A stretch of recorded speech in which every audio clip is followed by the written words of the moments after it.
just hope that the other game ends in a draw. Yeah, absolutely. There's nothing else on He's his got it mind all this out. morning. Yeah, just needs To the attack. 4 points. Okay. So, let's see how the game went in the opening. He started d4, knight f6, and knight c3. That is a surprise. Yeah, That's called the Verisov attack. yeah. It's the very Not the very soft attack. very soft. Yeah, it's become more popular recently, and it's the Veris. I think the pure Verisov is to It's put the bishop bishop g5. on g5, but He's gone bishop f4. yeah. Jawaba. So this is Well, he normally starts with popularised bishop by f4 and then in this position after 2 knight c3. It's unless black is a perk player, then this is a pretty topical position for players that are trying this London system. bishop g3, queen c7. Yeah, This is already new. yeah, So, one game between Nisipiano and Blue Bomb, two very good grandmasters. Blue Bomb is a German grandmaster. that must be a fairly recent one as well. Yeah, this was played. And he captured on g3. Okay. H takes g3 and then queen d6. Okay. With the idea to play e5. Yeah, so maybe we take a look at this. That's a very recent game. This was played. I think I saw this game. Is it Dortmund? 45th something GM 2007. It could easily be Dortmund. Dortmund, maybe. Yeah. Okay. Or maybe so Grink. We Maybe Grink. We should go a It's few minutes unclear. further in that game because it did look. It evolved in a way that was very So pleasant. e5, for white, d I takes think. e5, queen takes e5. So it was bishop d3, e5. Yeah. And now simply a queen trade here? Queen e2. Yeah. Queen e2, king e2, a5. Try and swap off the Yeah. bishop. But maybe we can sort of assess this scenario now. It's clear that black is faced with some difficulties. Even though the position's simplified as it is, there's still these lovely dark squares for the knights. And also get to d4. Yeah, this king point. can potentially. I mean, we're in an ending now, and this king can start playing a part. I mean, I'm not sure whether it would want to venture straight into the center of the position at this moment, but it's there and it's looming and it's ready to go. White has no weaknesses. There's still a meaningful pawn break here, Which actually in the game was played. Yeah, But it's clear that white is slightly better here, and black has to play very precise. To defend this absolutely. position. It's easy to go wrong in this position. I mean, maybe just humour for a moment, but just to make a comparison with another opening position. This is something that I always try and do when I'm. Is when you arrive at a middle game. C6, B takes, bishop D3. Yeah, rather quickly. Yeah, C6. But this is sort of just looked at where the queen's with these pieces still on the board that can control the dark square. To have these guys still on the board. Actually, if I remember rightly, so bishop g5. Ah, yeah. And black.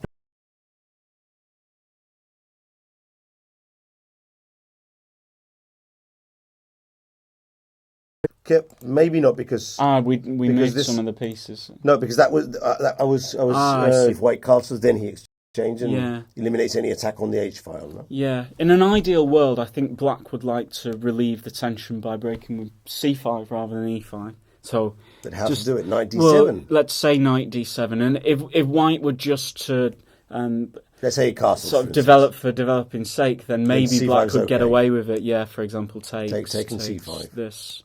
Yeah, that seems more or less okay.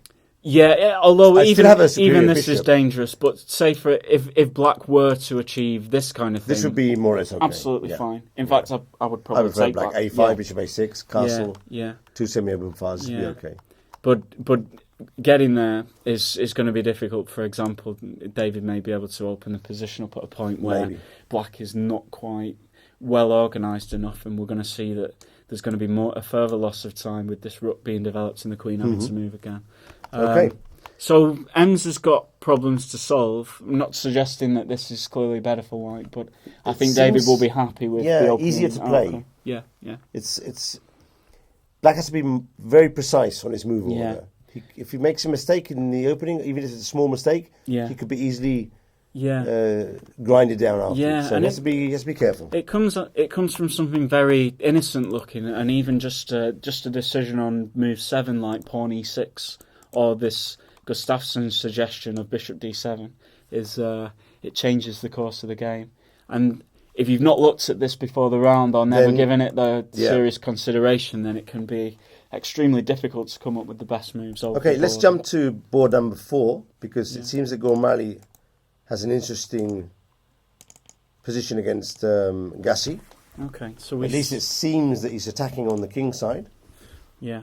And of course, we know that in this game, again, Gassi obviously is playing for 6.5, but Gormali is playing for 7 points, which could lead him to a very good prize. Yeah, well, probably the first maybe a player, maybe a player for the title. So yeah, it's a very important game for him.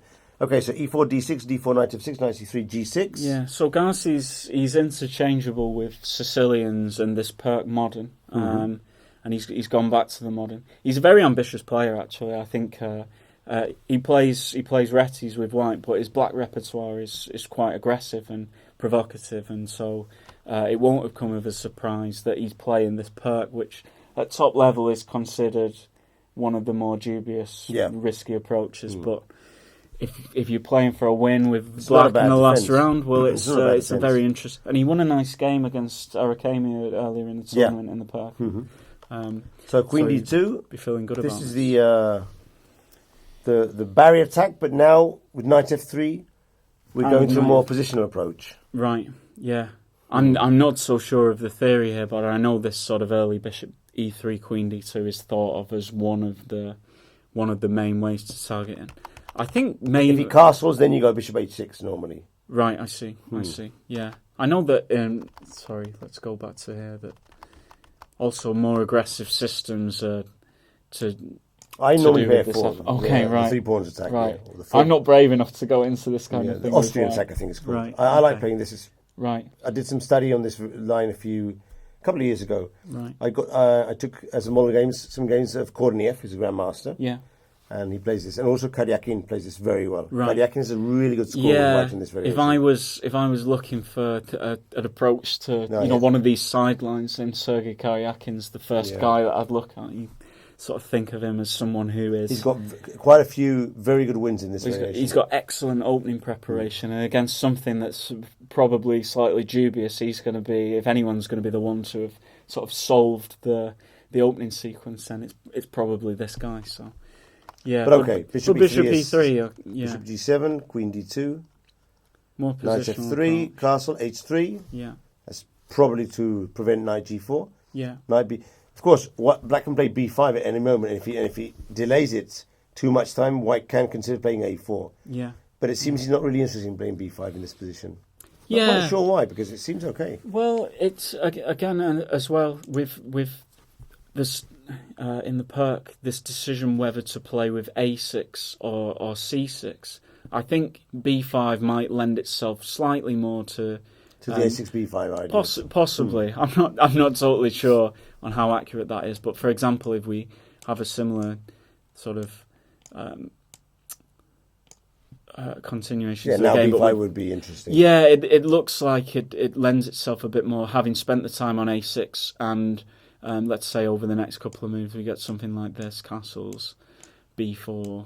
You get to attack the E. And you push like the C pawn in one move, and so maybe it's been a slight gain of time. So it's difficult to say which is the more appropriate way of starting with that. Okay, so H3, but he's gone into D7, the centre, Bishop D3, E5. Yeah, standard play for Black in the Perk. Castle. Pawn takes, and bishop takes, knight takes. Knight takes could be faced with rook e8 and knight c5, maybe. No? Yeah, or knight c5 straight away. Well, yeah, Ghazi's conceding the centre with the c takes d4 move, but he is looking to get something in return for it, and this is the point of target, isn't it? Everything. It's funny because I played this position last year in a tournament against Mosisian, who's a Armenian grandmaster, and here. My opponent played rook e8. He didn't capture on d4. Okay, yeah. But I played something like rook f8 e1, and when he did capture on d4, I took back with the bishop, because in that way, if he plays knight c5, I get in e5. Right. That's I think that was the tactical trick I was looking for. Oh, okay. Whereas I can't do that if I take with the knight. Right. That makes sense, yeah, I see. So And Gormali's actually captured with the bishop. he captures with the bishop, yeah. And if knight c5, then e5 could be a move. Yeah. If knight c5, then e5. Okay. Yeah, very interesting. Because obviously this capture is going to lead to the loss of that piece. And you could play knight fd7 now, I'm thinking. But maybe pawn takes pawn is good. I mean, also this to look That is bad, yeah. That's because, bad. Well, you wouldn't take this one. You'd take this guy. Yeah, exactly. Well, so it's losing a piece, right? into mid-so. Yeah. So he played rook e8, rook fe1, and this is going to more or less transpose. So I've got the game here. I can bring it up in my local chess base because I think it's exactly the same position. I'm thinking that maybe I had a4 in against a6. I think that's the only difference. Okay, it's very similar then. But no, the centre was practically Yeah. the same. I'm very used from the white side of having these positions, but my pawn's on c4 rather than on c2. You know, I'd quite like to play these positions against the King's Indian defence, so you might have this guy here. And the play is a little different there. It's more difficult for black to break in the centre with d5, but at the same time, this piece has got a bit less scope. For me, it does look as though Ghazi's position is absolutely fine, although he's got a slight space disadvantage. I'm not completely convinced by the coordination. It wasn't exactly position. the same position, but it was more or less similar. Okay, not exactly the similar same. thing. Okay, but yeah, some of the variations included taking with the bishop here. Yeah. So that's why I was remembering these ideas. Okay, so. Yeah, I mean, if I could sort of play with the pieces a little bit and show what I would expect, let's say I'm just going to play some nothing moves for black just to illustrate, but just to show what I would look at as a nice setup for white. This kind of thing looks quite dangerous. The knight's out of the way of the f-pawn. These guys control all the squares along the centre that maybe the black pieces might want to jump into, and there's potential to start attacking on the king side at some moment with a pawn break. It looks like white has an excellent coordination in something like this, whereas the way that Gormali's pieces are after, say it's rook e8, rook e1, queen c7. All the pieces are developed and they look to be on nice central squares, but an issue that white has is the pawn breaks aren't quite there yet. No. You know, I want the pieces to be out of the way of the pawns so that the pawns can control the space and even look to advance further to make inroads in the black position. Whereas something a lot of kids have trouble with. Yeah. They get past we have to develop stage, and then they start getting blocked in these positions after 10, 15 moves. They got the pieces out, but they don't really know. There's no pawn levers. They don't know what to do to open up more play for their pieces. Yeah. I've played a lot of sort of simuls where I'll play someone who's clearly maybe not had a lot of experience of chess, and the sort of thing that can happen in those games. We might get something like this, and then these knights come out, and these are the sort of opening rules that were taught. I don't know what move. Well, you can see this most of all in Gioco Piano. Yeah, well, just to illustrate what white might do and how. Don't drop a pawn. Try not to blunder like that. Not in a symbol as well. Say, for example, this position looks okay for white. Well, but it's bad. Yeah, black will get in f5 and he's got the initiative. Well, yeah, and it's really down to the way that the pieces are placed. I mean, we've got the knights on seemingly good centralised squares, but they are limiting white's ability to break and expand his position and gain more space for the other pieces. We've developed these two guys. But yet they haven't really got that much scope. But the way black's developed is very clever, because every piece that's come out is behind a pawn, which means allows for the it's just so versatile. You can break on either side and you can react to the different things. So it's a dynamic setup for black. But then you get Howard playing knight c3 in front of the c4, and you say, Well, But he's a grandmaster. He knows the exceptions to the rules. That's the thing. Yeah, I mean David Howell breaking rules in the final round of the British. But that's the thing. He's a 2700 grandmaster. Well, he knows all the rules, and he knows when he can break them. Well, this is it. I think as you go up the levels, you learn to appreciate when the rules can be broken and when the rules should be broken as well. And they have a great appreciation for this. And, okay, so let's get back to the game. So he played bishop takes d4. Yeah. Rook e8, hitting the e4 pawn. Rook fe1, queen c7, and now Gormali made an interesting decision. He decided to go back with his bishop. Yeah. And then go to bishop h6 to try and exchange it for the other bishop, or at least get some attacking chances. I like it. I think that this is a very promising piece, which is it's desirable for White to get rid of this guy because long term it's on a great diagonal, and if it remains, it can be a bit of a monster later in the game. So there might be a tactical idea as well, because if he leaves his bishop on d4, at some point Black could be playing c5, hitting the bishop. Yeah. And c4, hitting the other bishop. Yeah. And then he might have trouble defending the e4 pawn. Getting pushed back. So let's see, for example... Let's say a non-move, a3 for instance, or a4. That looks very natural. I'm not sure if he can do it now, because there is a knight b5 at some point. But look, c5, bishop e3, c4. Yeah. And now... We're highlighting this weakness. So maybe it's also a prophylactic move. Yeah. Maybe in this variation, White can play knight b5 at some point. But if Black plays a6, then he's already threatening this variation. It makes sense. It's in the air. I also wonder if... because it does look as though Black has, I wouldn't call it a threat, but just to place the knight on e5 looks like it's neutralising White's position pretty well. So bishop e3, it may give White the opportunity to sidestep a knight exchange in this way. We'll go knight d5. Potentially. Okay. I'm not suggesting that is the best way, but also, but this for example... This is a standard pattern, so it's been played before. You can go f4 and even take with the pawn on d3. Yeah, you would probably think about fortifying, taking with the pawn, and then White's F4. Play is fairly This happens in automatic. many Sicilian, yeah. Okay, so b5 was played by Black, gaining a bit of space on the queen side. Seems very reasonable. Yeah. Also, maybe threatening b4 at some point, and White stopped that with a3. Okay. Black played a6, and that allows him to play bishop b7 and b5 and c5. And now Black has gone bishop a6, but there's been moves. Because after bishop a6, Black played knight e5, the idea you mentioned before. And now, instead of playing knight d4, Gormali has played a very interesting decision here. Knight h2. Yeah, I like that as well. The knight on d4 looks centralised. We have to explain this to the viewers, because where's the knight heading for? Or is it just preventing the exchange to then go f4 and bring it back to f3 afterwards? Yeah, I think first and foremost it's just about trying to... White has a space advantage, so it's trying to maintain as much tension as possible and keep the correct pieces on the board. I mean, White's not completely adverse to exchanging pieces, but wants to make sure it's done in the right way. So, for example, this would actually really... This would help Black, though. Yeah, it's a big concession, because Black now has equalised in the space game, and looks to have no problems whatsoever. Doesn't look very good in these positions.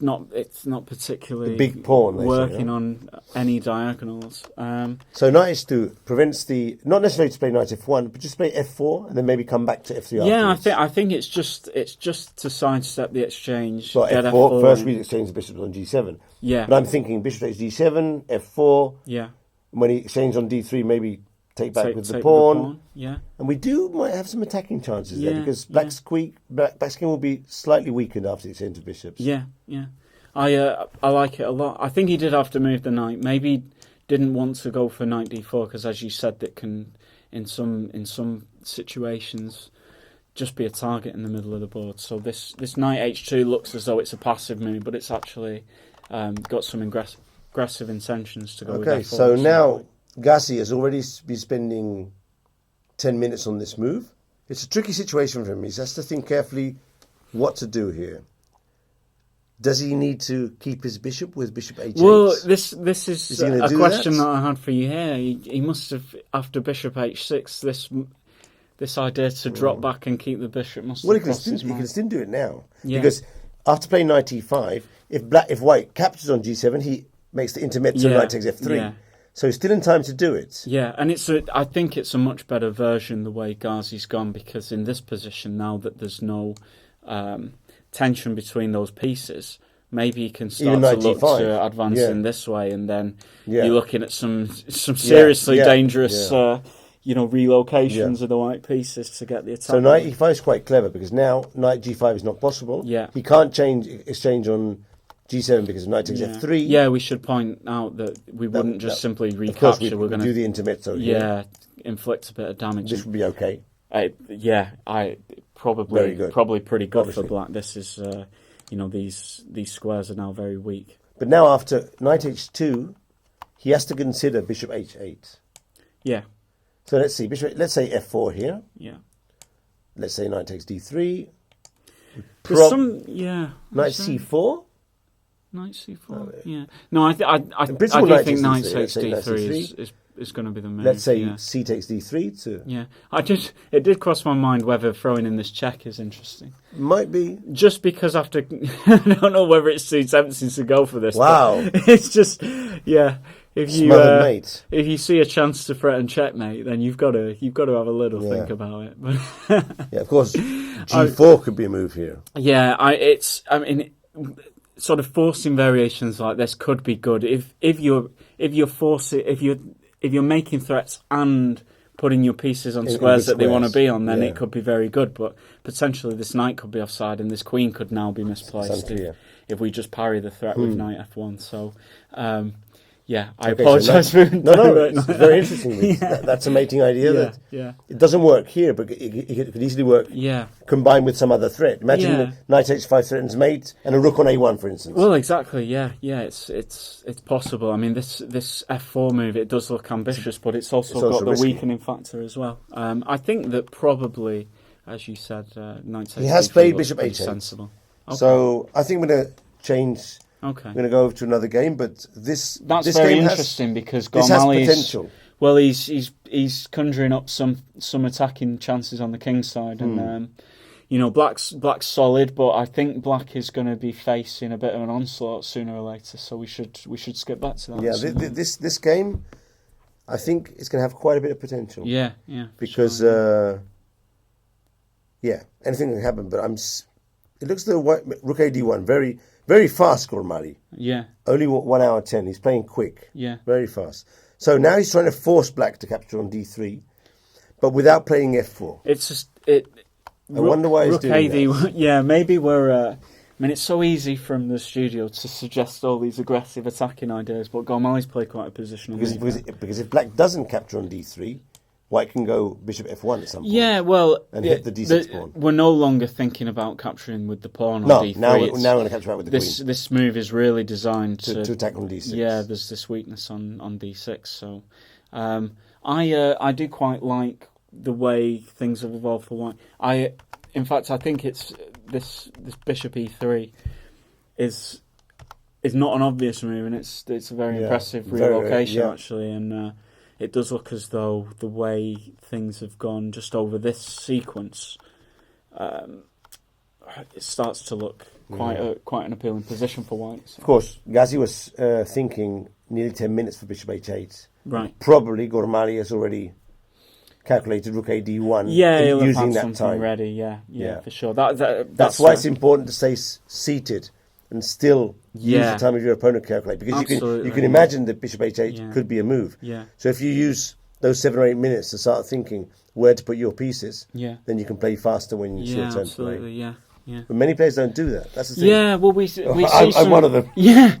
well, it's difficult to get into that habit of. But then they ask me, "We never see you sitting down, Michael." We're not talking about me here. We're talking about you. Do as I say, not as I do. Yeah. Okay. I sometimes tell them, if I would do that, I'm telling you, I wouldn't be giving you lessons. I'd be I might be playing with other grandmasters. Yeah, I see. And then they understand it further. Yeah, we must sit down and use it. It's good advice. I think it's good to get up and take a break every so often. Of course, but I probably spend too much time standing up. Yeah. It's my nervous disposition. I just can't relax, and I need to walk around thinking of the game. Yeah. or trying to think of the game. I try not to talk to anyone, just do my thing. Yeah. But it's not the same as being in front of the board. Yeah. Full concentration. It reminds me of I've been in this sort of tense last round situation on a few occasions, and it reminds me of in 2007 where I was playing on board 1 in the last game, and it's sort of in my own hands. If I win, then I'm going to at least be in a playoff. And my memory of that game was that I almost was never sat down when it was my opponent's move. Just too much nervous energy. I had to be walking about. And it was the first time that I've been in this situation, and it's very easy for nerves to take over. But, at a later stage when I've been in those positions, I've been able to control it a little bit. And that's where the experience comes in. So That's what...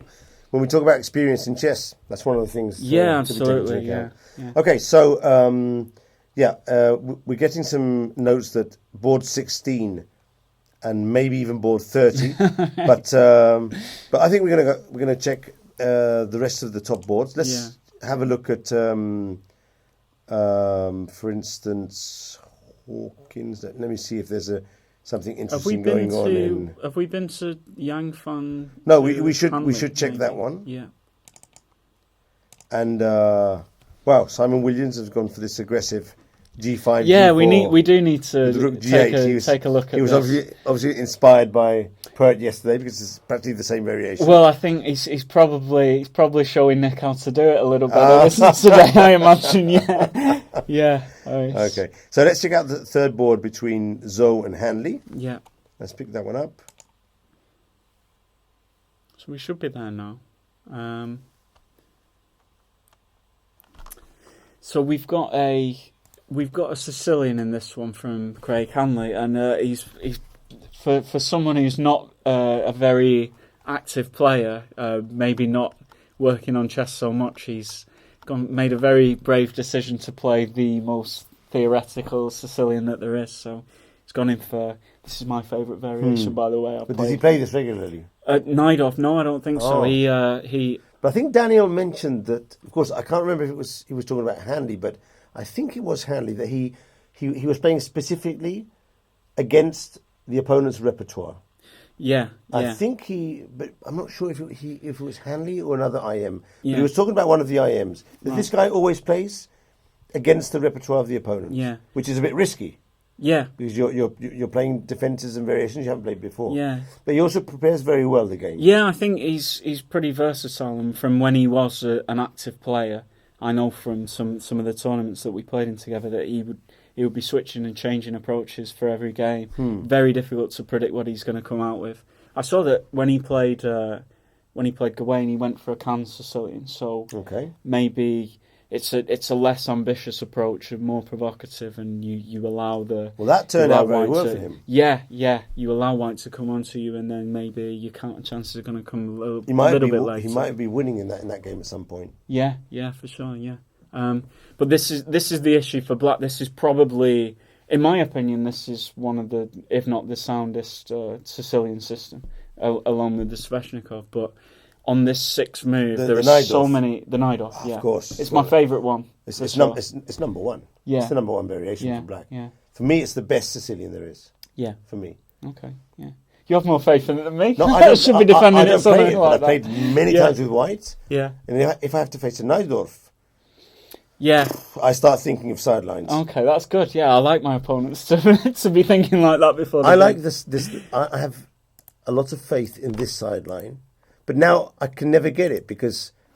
To go F3. I love going F3 here. Okay, so the idea is you want to get a space advantage. I want to play C4 in many variations. Right. Okay. But nowadays, as I've played this a lot, my opponents are playing Knight F6. Okay. And they just don't let me get there. Yeah. So I normally play the English attack against the Naidov, but there's so much theory there.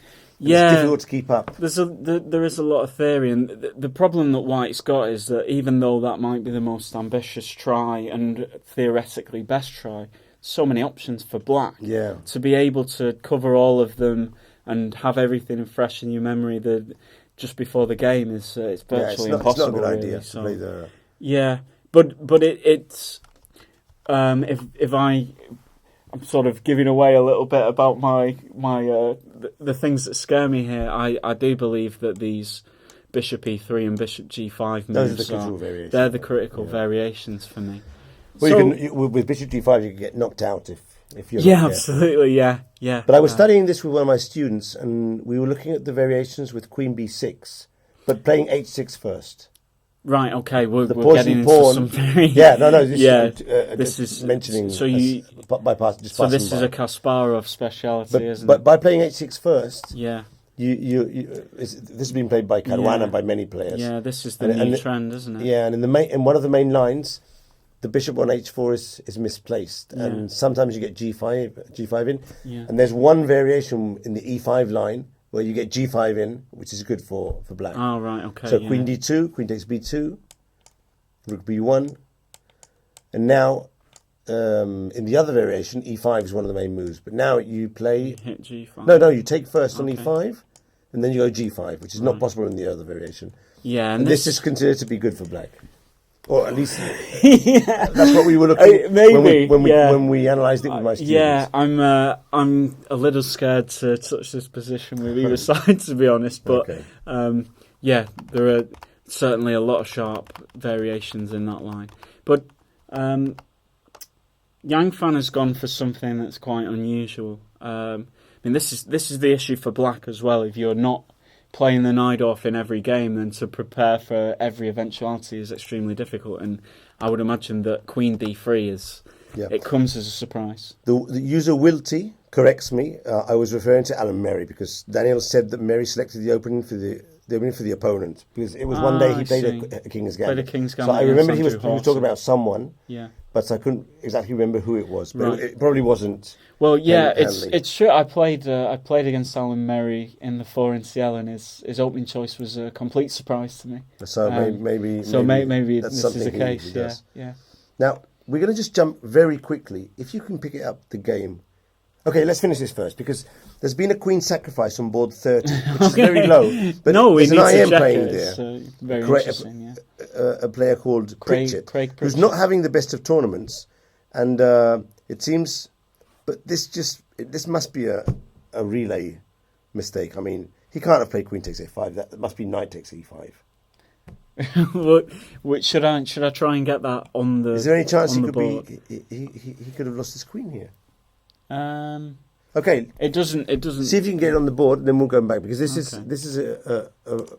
something that could be curious. So you need to select the tournament. There you go, and look for Pritchett with there it is. Pritchett against Burrows. Okay. So now you can select it with the, and there it goes. So just go quickly through the opening. So we've got it's a French widower. Okay. All very standard. I've played this many times. H4, it's Kasparov move. H5. And, Kasparov was eating up all the pawns, playing queen A4 here, takes. He would start eating up the pawns, but then rook H4, and it was very tricky. Yeah. Okay, so let's see what's happened here. H6 take. This is still theoretical, I think. Bishop D3, C4. Bishop 1, knight G8. These are bizarre moves, aren't they? This is theoretical. Yeah. I've seen this being played. It makes some sense to relocate these but pieces. Then G3, F6, Queen E2, takes, and he takes with the Queen. This is just unbelievably... This can't be right. No, it's not correct. I mean, it must be that the relays missed speculated that maybe he's in bad form and he could have made this move, but no, he hasn't blundered his Queen here. For sure, it was knight takes E5. The knights have been exchanged, and now the Queen is there. So what's happened here is something that happens on digital boards. Yeah. A player captures a pawn, there's an exchange of pieces, but the board doesn't capture correctly the signal of the exchange of knights. If it all happens very quickly, especially if a piece has fallen down, or if it's... So what has happened here is probably the knights have been exchanged. Yeah. And in these cases, normally, the person who is doing the live relay will notice this. Yeah, and manually correct the moves. But as there's 32 boards, he might not have noticed it yet. Yeah. There's a lot of boards. Yeah. Well, we've noticed it. Obviously, if someone's in the playing hall and is listening to this, a good thing would be to pop down the relayer's desk and tell him... I was excited about that queen sacrifice. I think it was too risky. I think it was too risky. Yeah. Okay. So, do we...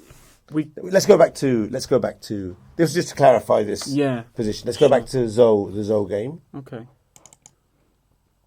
So we got to move 6, and so a lot of options for white here, but Yang Fan does play. Well, it's a rare move and a sideline with Queen D3.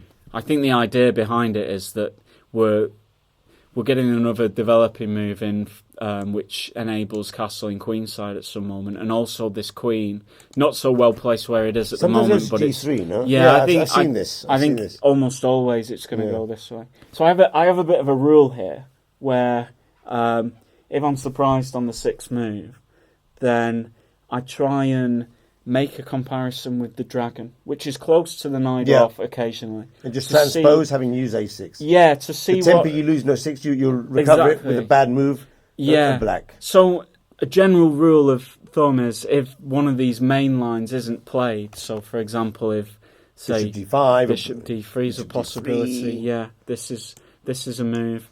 Even against A4, I know that G6 is probably the best move. Right, yeah. And there's also this, which is a weird-looking move to just voluntarily move the knight out of. But it must have some specific idea. Well, yeah, I think the idea is that after say E6 now, then this G4 move can be quite dangerous. Okay. And so also, against all of these sidelines, just go for G6 and that's it. In general, it's good because you're playing a dragon. Yeah. But they can't go for the Bishop A6 Yugoslav attack, which is the most dangerous way to play against the dragon. So white will very quickly set up this battery.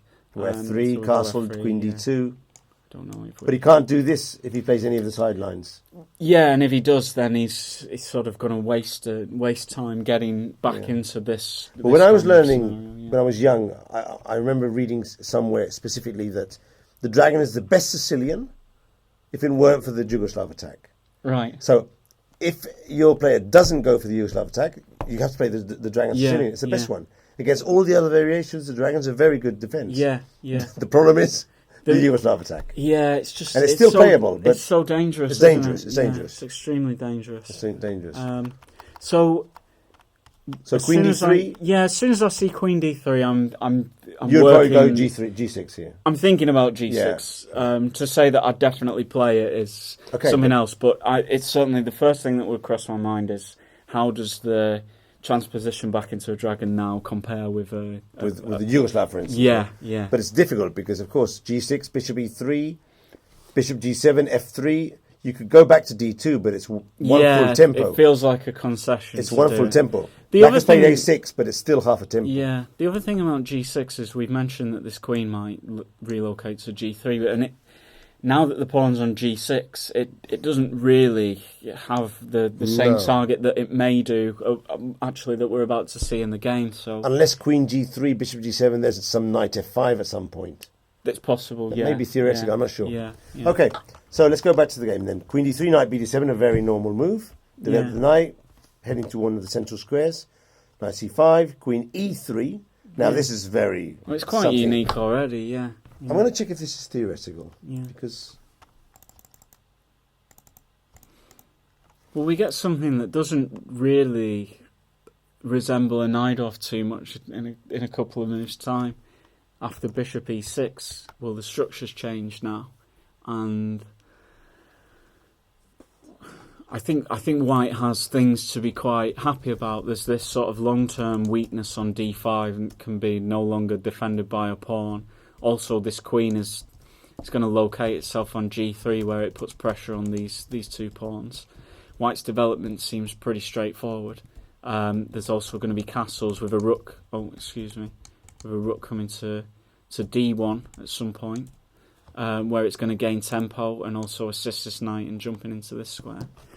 So I'm not entirely convinced by Hanley's approach to the opening, but maybe we need to see a few moves further to determine whether it's so bad. So Queen D3, Knight BD7, although G6 has played a lot there as well. So Queen D3, Knight D7, yeah. And this has been played by Vallejo Pons twice very recently, also by Anton Guijarro, who's number 2 in Spain, so we got and also by Ibarra Jerez, who's number 6 in Spain. So this is a Spanish speciality. Wow, okay. Okay. And quite recently, 2015, 2016. Yeah. Okay, so Knight BD7, Bishop E2, knight c5. Still in theory. Most recent game, David Anton against Wang Hao. Yeah. And it does look like it gains time bringing the knight to c5 to hit the queen, but it's not clear that the knight is necessarily on such a good square where it is on c5. And also, given what happens over the next couple of moves, so it does get removed. But this change in pawn structure, it may look as though black has improved the situation by getting rid of the backward pawn on d6 and ironing it out in this way. But there's an issue that still remains with a permanently weak square here. Actually, this d5 square is probably weaker now than it was when the pawn was on d6, because at some point black does have the possibility to challenge with d5 to eliminate the e4 pawn, which is permanently going to control that square for a long time. Yeah. Actually, bishop e6 is the new move in the variation. Okay. Because knight e6 has been played here, and also queen c7. Right. But the funny thing is that I'm sure that Hanley could not have expected this move from Zhou unless he's played it before. But he's still played rather fast. Yeah, I think queen d3 has to come as a bit of a surprise. Unless Zhou's played Unless it before, he's played it before. At least it didn't appear on our...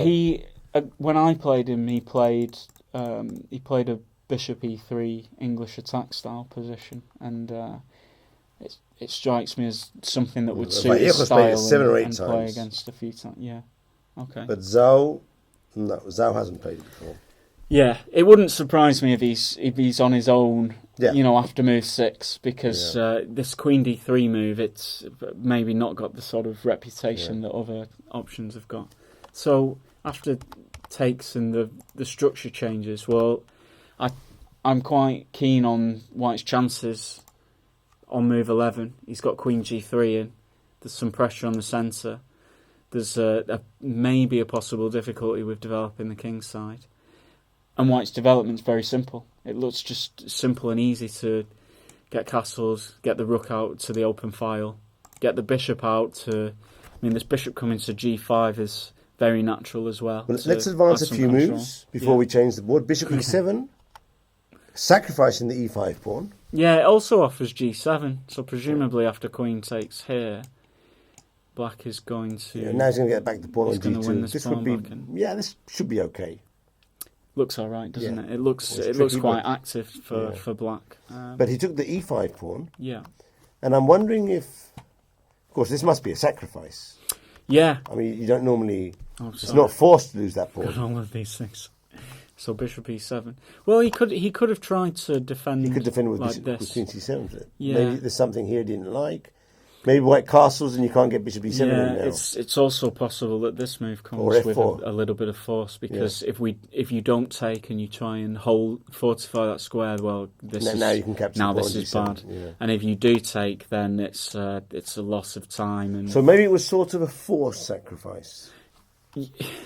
I don't want to say he's gone wrong just yet. No. But it does feel as though he may have been pushed into a situation where he has to do it. He has to do it because the other moves are not quite valid. Yeah. Knight d7 is passive. Yeah, extremely passive. Yeah. In fact, you could even go knight d5 here. Or... Yeah, again, to maintain material imbalance and go passive, I would be looking for a more active approach. Yeah. But there's some tempo you win when white captures the pawn. So let's see what happens in the game. Bishop e7, queen takes e5, has to be captured, castle, queen g3, rook e8, castle, and queen b6. So this is the position. But now there's been one or two moves done. So castle, queen b6, and f4. Okay. It's I'm confident in saying it's gone very wrong for Craig. There's not enough compensation. Well, there's no compensation, and in fact, we're just getting a free run at an attack here. We're just going to push these pawns forward, and black has really nothing in return for this. In fact, the pieces on f6 and e6 are now misplaced, and are going to give white time to advance with tempo. So it's really gone very wrong, unfortunately. He's misplayed this. It's difficult. But these things happen when you're changing your openings as well. Yeah, it's a and morning you get surprised round. by something completely new. So much pressure on a last round game. This kind of thing can happen. It's very unfortunate that it's happening. I mean, we saw it yesterday in the game that Pert had against Gawain, where he just never really got out of the blocks. Yeah. It was so one-sided, and I think sometimes late in a tournament when there's quite a lot of you're just emotionally drained by this sort of stage. These things can. I mentioned before that Hanley was nearly winning yesterday against Gormley, and that was his grandmaster norm. Yeah. Now, my experience seeing other players go through this situation is that if you have a bad day on the 8th round, sometimes you just toast on the 9th round. Not because you're still thinking what happened the day before. This is always the battle. And you probably haven't slept well as well. Yeah. It's complicated, very complicated. A skill of these top players is like maybe not really thought about, but when you do have a bad loss, is the ability to bounce back quickly, and you need to train yourself to get focused on the next game. It's very difficult after the 8th round, and if things don't go your way, to sort of dwell on what's happened the day before. And with it being a morning round as well, you have even less time to get your focus back and get in the right frame of mind. So, well, I must say that checking the database, Hanley has played many Sicilians. So, right, yeah. So it is a main line for him. Yeah, he's very versatile, so it's not too so much of a surprise that he can pull this out. But he has been playing not very much in the last years, because his last game in the database is 2013. Yeah. So many league games, but not many. I used to see Craig at tournaments very often when we were a bit younger. Yeah. But this is sort of 10 years ago now, and since then. Well, he has more than 700 games, which is more than I have in the database. Right. And I started in '92. He started in '98. So from '98 to 2013, he's played many games. Yeah. Well, he's 10 years from he's just 98 very to inactive. 28. It was a surprise for me to see him at a National League weekend, and then to be playing in this tournament is, it's been hiding away for some time. Okay, so let's move on. The Knights have come back to the board on that board 30. So the Queen wasn't sacrificed. Okay, let's more or less we'd arrived at that conclusion. Yeah. So someone at the playing hall realised, and there was a manual correction, and this is the position which so that clears that problem up. And how are we doing on? Can we go back to board 1, or should we? They exchanged pawns. I think it's too early to go back there, because it's basically the same position we had before. Okay. No, I think we should see. Someone was saying that the Williams game was already very complicated. We could check it. Simon is a big favourite of the internet viewers. Yeah. They enjoy his games a lot. So there's something quite interesting about what's happening here, because Simon and Nick Pert, I don't know if they've worked extensively on the French defence together, but they both have a very similar repertoire within the French, and both at a similar age, know each other very well. So I'm sure they'll have bounced a few ideas back and forth between themselves. And actually, Richard Palliser is the second of Gawain Jones. Oh. So yesterday we're seeing Jones against Pert in this Tarrasch variation. And today we're seeing Gawain second, who playing the same variation. He's playing the same variation against Williams. He's a trainer of Gawain Jones, or his second during the tournament, but he's playing as well. Well, just he's been working with Gawain for maybe about 10 years. So it's a long-term relationship where they're working together. They're doing stuff together. Yeah, but now he's playing as well. But of course, they're obviously talking to each other. Well, it's almost like a team match. Yeah. So it's Jones maybe and a bad choice by Williams today to play the. Well, I don't think it at home. Well, he'll know, and so it won't come as a surprise to him. Of course, he'll know that. If you know it, he has to know as well. Well, in this position, but Pert played G6. Well, this is it. So Knight GF3 comes, and Williams will be nodding his head like, "Yeah, I know what you're up to. I know you've been talking about me with Gawain." And he's decided that a more active approach is in order. So rather than this G6H4, which... We saw that yesterday. I mean, and didn't work out well for Pertz. Maybe this is a playable system, but it certainly didn't. It didn't look pleasant at all from yesterday's game. We get a far more active, and I mean, this is this is very Simon Williams style move, G5. After H3, H5, we get a different scenario. So it's both Harry and Gary, the two of them, Harry and Gary marching up the board together. Yeah. Okay. Still not learnt all the names. But Okay. Yeah. So this G5 push it's really designed to undermine the point on D4. So essentially, Black is trying to force the white centre to crumble, but at the same time he's no longer got the king cover that he would normally have on to Castle King's side. And so it's an extremely double-edged approach. I would imagine that over the course of the next few moves we're going to see that Black is looking to take a pawn in the centre and then try and sort of hang on to the position and go a little bit defensive.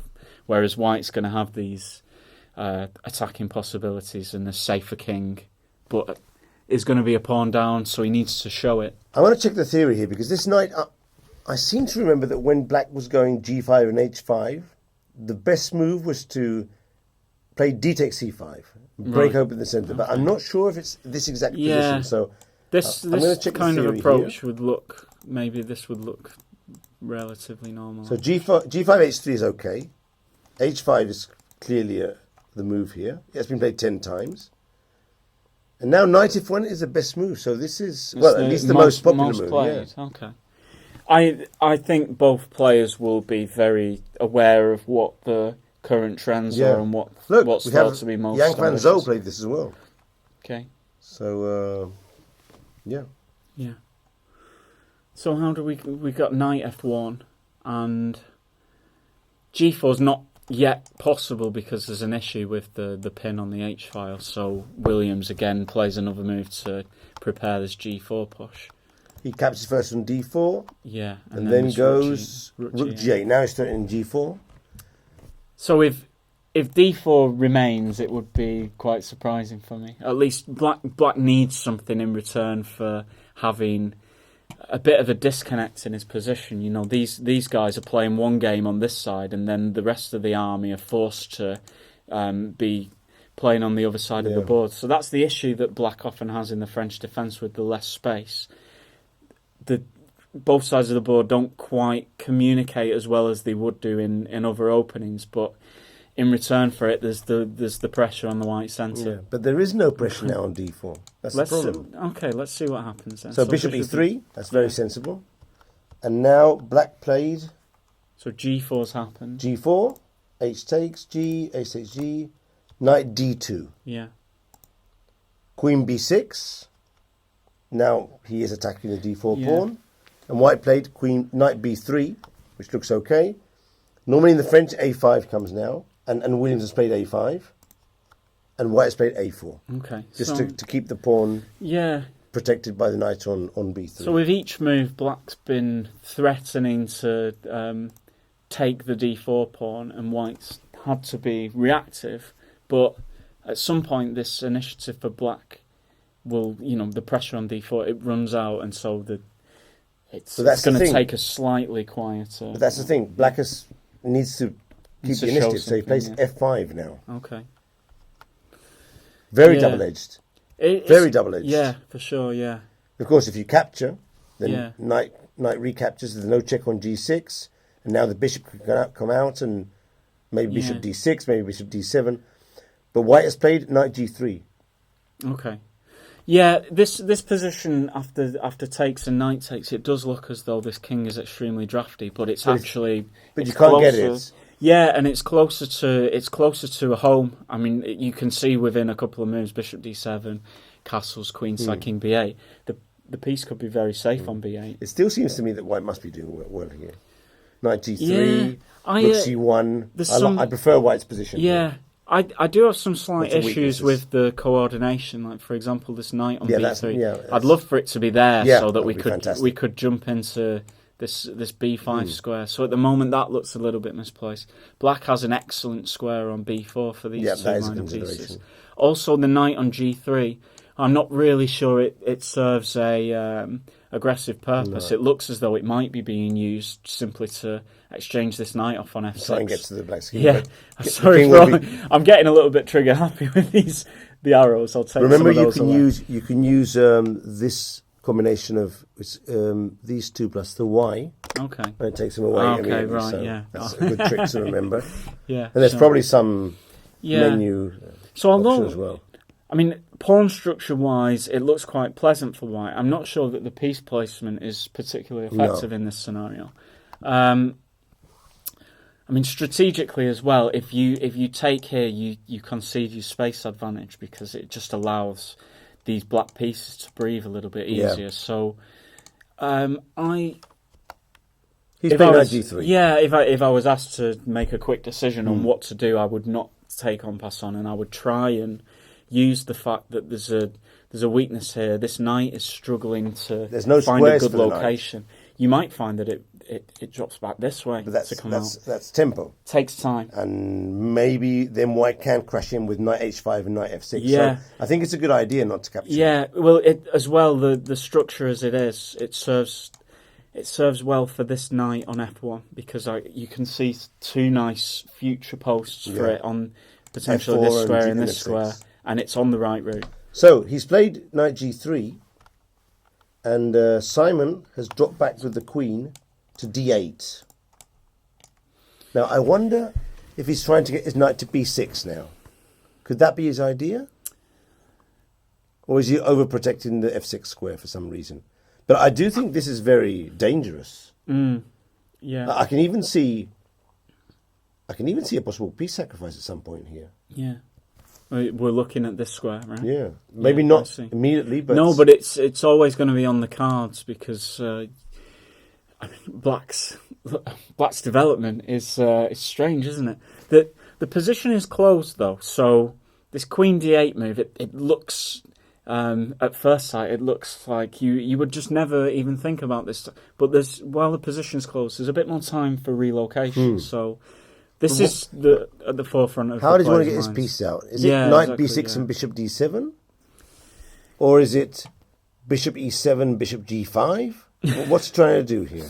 I don't know. I'm very attracted to White's position, but at the moment, don't really see how it can crash through though.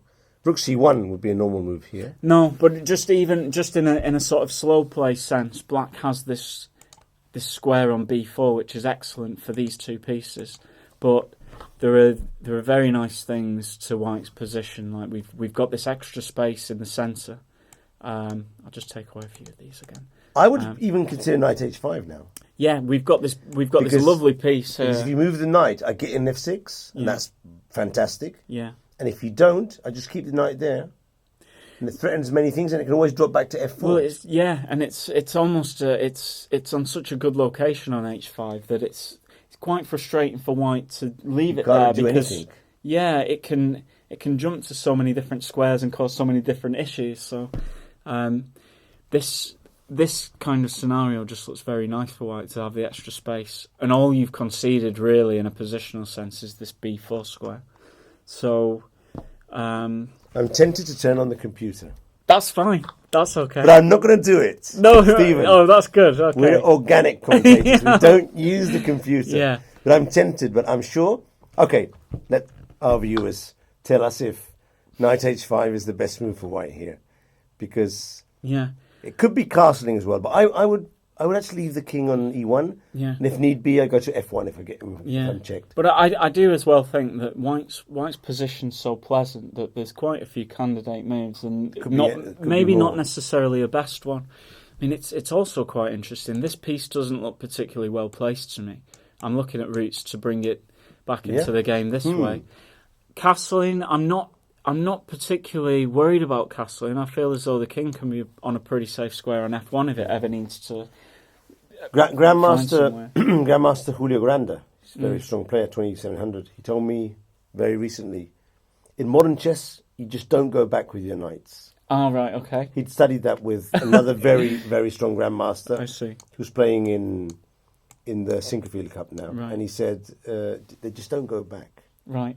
They don't go back with their knights. I feel bad for suggesting this now. I quite liked it. But I would play that as well. Yeah, yeah. But then again, it's three moves to get to f4. But I mean, I hope he's saying that in a sort of jokey sense. Yeah, of course. There are so many exceptions to the rule. There was a reason behind that. Yeah. He was trying to convey the idea that traditional, remember the Karpov knight B1, D2, these things you don't see them nowadays. Yeah, yeah. Younger players are going forward. They're always going forward. They're just pushing for the initiative, no? Yeah, exactly. So, knight h5. That's what Tal would do. Yeah, yeah. Well, I think it's very possible to see. Did you hear I heard there was a story that it can't be true, but of course Tal was always going forward with his knights and then sacrificing them. Yeah, yeah. And so someone told me the reason was because when they taught him how to play, the knights couldn't go back. Ah, I see. Right.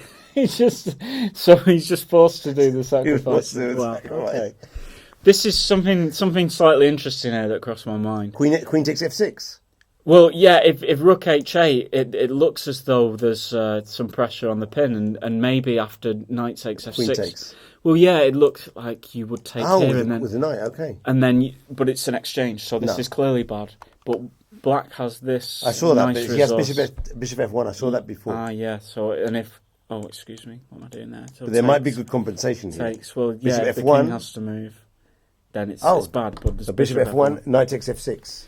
Is this good compensation? But maybe Simon has thought of this as a way to unbalance the situation. If he thinks he's in a bad position, it looks quite interesting. A rook and a pawn. Yeah, and he gets his pieces out. And actually, the knight white b4, bishop d7. d7. Yeah, this could be interesting. Yeah, the white coordination is not great. This is a very decent square for the piece, and somehow the black pieces look as though they could activate quite quickly. So maybe that could be quite interesting. So if knight h5, rook h8 is potentially something to consider there. Of course, knight f6 is not forced. No, it's not. No, I mean maybe even a move like king e2 can be played. Wow. I mean, it's not. Wow. It's not on such. Daniel would love that move. He'd definitely say king e2. It's his favourite move. Every time there was a chance of playing king e7 or king e2, he's going for the move. Right. Okay. Yeah. He's like, I've got two favourite moves: h4 and king e2. Yeah. Of course, in a joking sort of way. Yeah. Well, this is now a threat on the card. It's a threat, but to parry it, Black might king f7. Just move his king to f7 to avoid the check. Yeah. Well, it's maybe not far away from something very interesting. We could see. It's interesting. Yeah. All these rounds. But I have to say that the two games that we've, the two French defence games that we've had in this variation, I've been a bit more convinced with White's opening than Black's opening of what we've seen. Let's try and pick up the game between. Although it's a lower board, it does look quite interesting between Kobe Kalavanen against Joseph McPhillips, who the first part of the tournament was playing extremely well, very well, extremely well. Okay. Joseph McPhillips, but the last rounds he's not playing so well. So there's the game. Yeah, it seems he sacrificed a couple of pieces. Oh wow! Okay. And just go. Shall we go from the start? Yeah, well, without going into detail, but just sort of get the flow of the game. We've got a Slav in this knight BD2 is a slightly unusual way of playing it, but I guess it protects the c4 pawn and it's going to lead to something fairly unexplored, so quite an ambitious choice, I would say. Okay, so bishop b2, knight d7, castle b6, normal playing. Well, it all looks very sensible. Yeah. I think White is banking on the fact that this bishop is going to get removed from the board for a knight at some point and hoping to take advantage of the two bishops at a later stage in the game. But also, Black's coordination is quite good here, so maybe it justifies a little bit of aggressive intentions. And well, here comes the attack: g5, knight f3, g4. Wow. Now the knight doesn't have a really good square, so he exchanges on e4. Yeah. Knight e1 now, and now comes the first sacrifice: bishop takes h2. Oh wow, okay, right. King takes, knight takes f2. The second sacrifice. Oh my word! Yeah. Very nice. Rook takes and queen h4 check, then g3. Okay, so he's getting back some material because of the mating threat. In this position, what's he? So he's got he's 2 pieces up for 2 pawns. But he's getting the. He has to give the rook back. Yeah. So G3, knight F3 seems to be the only move. So there's just no move with this rook. We should maybe just show, for example, check and mate. Yeah, there's no way to get out of the. Yeah. So this was probably pre-calculated by. Yeah, I guess for sure. If he goes in for bishop H2, I think he must see that he's at least he's getting back the rook attack and a couple of pawns. Yeah. So G3, knight F3, take on F2, and the pawn still stays there. King F1. Now the queen is being attacked, so queen G3 seems good. And this is the position that probably Mac Phillips had in his head when he started the sacrifice. Yeah. Of course, he's threatening rook G8, right? And that's a killer. So white doesn't have so many moves. So this is why this knight E5 move is, I don't want to say forced, but it's designed to be able to give cover to this square. Yeah. Okay, I see. But of course, knight E5. So even possibly he sees further that white has this problem and is having to potentially give a little bit more material. So after takes, castles. Yeah, I mean the goal for white now is simply to get the situation under control because he's lacking development. He's still got this issue with king safety. So any moves that can slow black down are going to be the ones that he's thinking about. I like the way he hasn't captured the E5 pawn, not only because he loses the F2 pawn at some point, but also because he opens diagonals for the dark square bishop. Yeah. That's good. Well played. It's all based on initiative. Yeah. If white can get organised here, even if the material it starts to look like a rook and 2 pawns, for example, against the 2 bishops do a lot. 2 bishops are amazing, and 2 bishops are very strong. If the position opens up 2 bishops against a rook and 2 pawns with other things on the board, it can often just be very unpleasant for the rooks to play against. So, but this C5 move, it just doesn't feel right. Yeah, he's trying to force black into capturing the E5 pawn, but that's not his idea. Why would he do C5 here? Well, I guess C5's being played just to prevent an opening of the D file with tempo. Okay. But again, we should still be very focused on trying to get organised and neutralise the initiative. Yeah. I would think bishop A3 here. Bishop A3. And if he takes on C4, bishop D6. Yeah. Not really worried about the pawns in this position. Yeah. I mean, we have to think about this one dropping. Yeah, but I mean, we can't really think about pawns here. We don't want to give too many, but we also don't mind giving some if it means that we gain a bit of time to just neutralise what's happening. But black has played C5, H5. Okay, so sorry, C5. Kalavanan did think more than 20 minutes for this C5 move, so I'm sure he saw these other variations and for some reason decided on this move. Yeah. So that pawn's running down the board. Yeah. And if he gets H3, game over. Yeah, so here, a move that crosses my mind as a way to try and control the situation is just to Queen bring D4, the queen in. okay, attacking the A7 pawn. Although that's on pre, I'm not really focused on that. My Queen main F4. idea is to do Queen this. F4, yeah. I just, under most circumstances, if these queens can come off, then I'm going to be extremely pleased with the change in the nature of the position. So, for example, if takes, I don't think I'll be looking to capture either one of these pawns at some point. I think I'll be looking to do this. So, for example, let's say something like this happens. This wouldn't be hopelessly lost. I can see the bishop on E3, take back the pawn F2. This is okay. Well, okay. I pick white. I know I'm material down, but but you're not really material down. 2 bishops against rook and 2 pawns, with squares for the bishop. Yeah, I mean, for example, something like this may happen where there's some activity that goes on, but but take on F2 and take on A7, this one, and this looks very promising. Okay. Those 2 bishops are really strong in this position. Yeah, so a scenario like this, it does look as though there's still some weak targets to aim at on this side, and I think black will have some difficulty in mobilising the 2 pawns on the queen side. So this queen D4, it's certainly something that will cross my mind. Give the material to gain time to get things under control. But C5 is similar in nature. It's taking a tempo extra. We should talk about this. Well, first of all, there's been a draw on board 6 between Pert and Horton. Oh, wow. Very solid game. Okay. But But more important, that might give the IM non important. Congratulations to Andy if he's managed to. Very solid game. It doesn't surprise me at all, by the way, that he's making nons. This guy, very impressive. He's a strong player. Yeah, he's got 23-24. So the surprise is that it's not a higher rating than that. I think he'll get that with. He's currently studying, so he has less time to play, so it's understandable. In this tournament, he's going for a jump of 34 points, so it's already 23-50, no surprise. 23-60. Okay, but the main result now is that McShane has drawn with. It's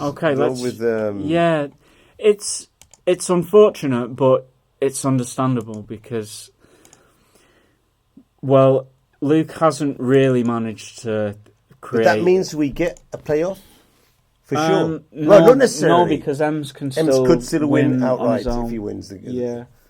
So there's a lot riding on the board 2 situation, but. Ems is not going to win this game against Howell. Well, he might draw it, but he's not going to win it. Yeah, I think we've got a playoff coming. If we have a look at just from move 11 onwards, so McShane deviated from one of Gawaine's recent games with this Bishop E3 move, but Gawaine answered almost instantly with his H6 response, or maybe a little think, but essentially, just after a few more moves, the position is just fully neutralised. I mean, it's a great advert for the opening with Black to equalise this easily against the Spanish. It's quite an understandable result. I mean, both players are going to be they're going to be pretty exhausted.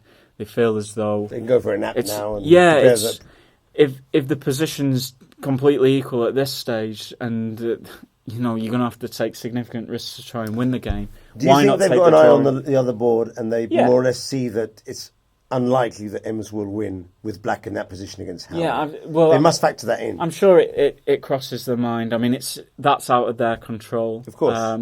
But it would be a little bit of a chance to win the tournament. They are, outright. Yeah. It would if you look at the position on the other board, we can jump to the position. This is just equal. I mean, if you jump to the other game. It's a type of position that you don't really see Black winning this position. Unless Howell makes a tactical blunder, which is highly unlikely. Yeah, I do feel as though we made the comparison a little bit earlier with this Scotch 4 Knights with scenario. The dark square bishop. Yeah, and this is a pretty similar middle game position, but it does look advantageous. This could actually easily come from that variation. Yeah. This same position. Yeah, absolutely. And Black would never exchange off dark squares bishops. Well, that wouldn't be part of his plan. You'd want to do it under good very circumstances. Yeah, I mean, for example, if we were able to, I'm just going to waste a couple of moves for White there, but if Black were able to cement those pawns on C3 and D4, this would be okay. Yeah, absolutely, and it's understandable that the dark square bishop exchange, it looks a little bit insignificant. It's not really, it's not really caused Black any problems. In fact, it's probably quite nice for Black. So we've got rid of a bishop that is it's hemmed in a little bit by the pawns. But he's never going to achieve. You can't get that. He's never going to achieve it. Like, for example, if he plays D4 in the current game position, then David can think about playing C5 just to cause. Well, there's a disconnect in the Black pawn structure, but he can also think about playing B4 and getting further control over this nice outpost. So Ems is slightly worse for sure, and it's still early in the game and a lot of things can happen. But when the players on board one look over at this and they're umming and ahhing about what they're going to do, that's what I'm thinking. Luke is looking at the board, and of course he can still play his game. Yeah. With the risk. Yeah. But then he looks to the left and he's seeing that position and he's thinking, Ems might draw this. Yeah. And good for him. Yeah. But will he win this and win outright? Seems unlikely in this type of position. Yeah. Of course, but anything can happen. It's still too early and both players are grandmasters. Yeah. Right? But in principle, this looks like a type of position where White will have an edge during many moves. Yeah. And if Black defends precisely, then a draw might be the result. But again, with Hawkins, he was slightly better most of the game. Yeah. and he ended up losing. Yeah. That the situation in that game, it sort of. There was this stage at some moment where it looked a little bit more like a 3 results game from start to finish. There was a bit more tension in it, whereas this is different. But Howell must play for the win. Yeah, but this is a very easy position to play with White. Actually, the other one was very tricky, extremely tricky. White's and that's king where was a always mistake a bit came because in a position where he had an advantage, it wasn't as though Hawkins had sort of 3, 4, 5 moves to choose from, which wouldn't damage his position, would be playable and good and improving. David Howell's in a position where there's so much flexibility with what he can do, and there are a lot of attractive ways to proceed. And so, I do feel as though Ems is probably going to be on the back foot in this one. So there has been some moves played here. And there's been a change of structure in the centre, so it could be interesting. I think we should check this and maybe take a small break. Sure. Okay. By the way, we have some information here while you're putting the moves. James Jackson needs a draw versus James Adair to get the international master norm. Horton needs a draw with Nick Perth. That's been achieved. Yeah. So we can already congratulate Horton on his IM Nord. Yeah. And Murphy needs to defeat Arkle to get his IM norm, which is a tad more difficult. It's tough, but Connor's been playing. He's playing very well. Very well. I imagine that out of all the players in the tournament, he's been the one with the best performance in comparison to his rating. So I would imagine he's put more points on than anybody else in the tournament. So going really back to the game between Howell and Ems. Yeah. Ems he's taken a decision which I'm not entirely sure I would do. He's captured on C4. Yeah. Is that the correct decision in these four structures? Or would you prefer to play with the weak D5 isolated pawn? Well, again, it's a question of which unpleasant position do you want to defend, and so Ems has elected to take this structure on as something that he's going to try and hold. Whereas he could potentially have played, say, I don't know, a move like let's give him a move like Rook E8, and maybe a different structure comes in. But this is going to be slightly unpleasant as well. Both of them are slightly unpleasant. Yeah, I'm not sure that I don't think David would necessarily take. He doesn't have to. He can play Rook C1 first, for instance. But there are lots of scenarios where it is going to be unpleasant for Ems. So maybe as a sort of practical decision, it's good that he just makes the decision now, doesn't leave it in the hands of his opponent. Yeah, and so he can now, he gets something that he does get with this is a clear. So now he knows where to play the bishop. Bishop F5. That's a clear development move for the bishop. And controls E4. His position's going to be. He has to sort of react to how Howell proceeds. It's a position where, he's just reacting. White is slightly better here. Yeah, for sure. At least maybe. 30, 030, 040 even. Yeah. Half a pawn maybe. As well, then maybe a nice thing about what Ems has done is, even though he sort of conceded that his pawn structure is going to be worse long term, now. He's active. And White has played Rook E1. Yeah, and there's a little bit of a plan to relocate on this square. Excuse me, because Rook has played E1, Rook E1, and Black has played Rook A D8. Okay. So he's hitting the queen, but he is leaving his pawn on A6 on an unprotected square. Yeah. So, of course, Queen E2, Black is probably thinking Rook F E8. But what about Queen F3, for instance? Yeah, this move comes as a little bit of a surprise. Only under certain circumstances is White going to be able to capture this pawn. Okay. So, say for example, if like the Queen does come to F3, then he might be able to play A5, and we just drop back. Then this. Am I right in saying he can't capture on A6? Because Queen A5. Yeah, and then there's going to be this issue. Of course, so first he has to. So it's not bad. He's left himself with two weaknesses. Well, one mainly. Yeah. But he's very active with his pieces. Yeah. And if he gets to attack the pawn on B2, for instance, or he's able to change one of his weaknesses, then he'll be near a draw. I mean, we're saying he's active with the pieces, but also he needs to in order for the pieces to sort of have some meaningful activity, he needs the targets. So he needs to be able to pressure something in the white position. So if we're looking for the targets, the 99 for on the pawn on B2. Yeah, we're looking at these maybe guys as the pawn on weaknesses. F2, maybe. But Queen A7. they're extremely difficult Yeah. to get at. That's the issue that he's got. And so, for example, if in this position, let's say this move, Bishop G6, B3. We've solidified the knight. We're now threatening to take the pawn. There's no longer this weakness on B3. It's just extremely solid for white, and it's difficult for black to know what to do with the pieces because there's no weaknesses to point them at. Yeah. So the difficulty for Ems is that he is just going to have to go passive at some point. Even though it's a temporary activity, at some point David consolidates and starts making meaningful threats against the queenside pawns, and Ems is going to have to sit back and defend them. I can see Queen F3, Queen F4, Queen E3, B3. At some point, Knight C5. Yeah. Black might get a chance to play Rook D2 at some point, but it looks better for white. But okay, it's still a game. He's played Queen F3. Okay. He does have slightly more time, 40 minutes against 24. Yeah, so, and it's only that is time trouble, right? Because we're on move 18 and he's got 24 minutes. It can easily be. I would say that's time trouble. Well, and this not is, now because he still has 25 minutes, but presumably he'll get into time trouble. Well, it's wording. You're saying you know this is already time trouble when he's got 25 minutes. Well, maybe it's sort of my comfort zone would be. I tend to think of at this stage, if I get to move 20 and I have less than 3 minutes on average for each move. That is already a problem. Yeah, that's you're out of comfortable. You're out of a comfortable time zone there, Okay.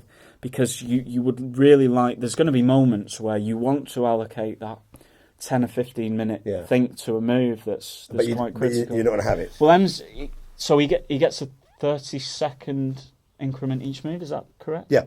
So we can calculate. So you can add 10 minutes to your calculation. It's 35 minutes. So he's got 30 minutes for 23 plus 10. Well, he's less than 2 minutes a move average, which I would say is quite a serious situation to be in. The thing is, with this position, you're slightly worse, and you have several moves at every moment. Yeah. It's a tough position to defend. It's not. Yeah. There's no forcing variations, but you have to put the piece on the correct squares. Yeah. Okay, so M slightly worse, although it's still everything is possible in this game. Let's briefly check Gormali, and then we'll take a break. Okay.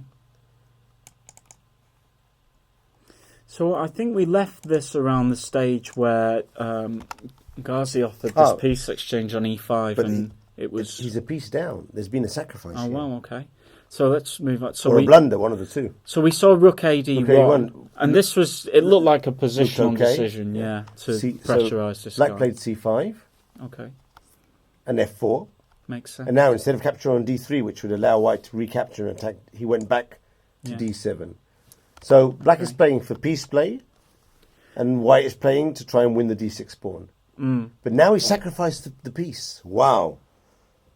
That is an interesting decision. So this happened. Of course, if he'd played bishop F1, then black could have played maybe even B4.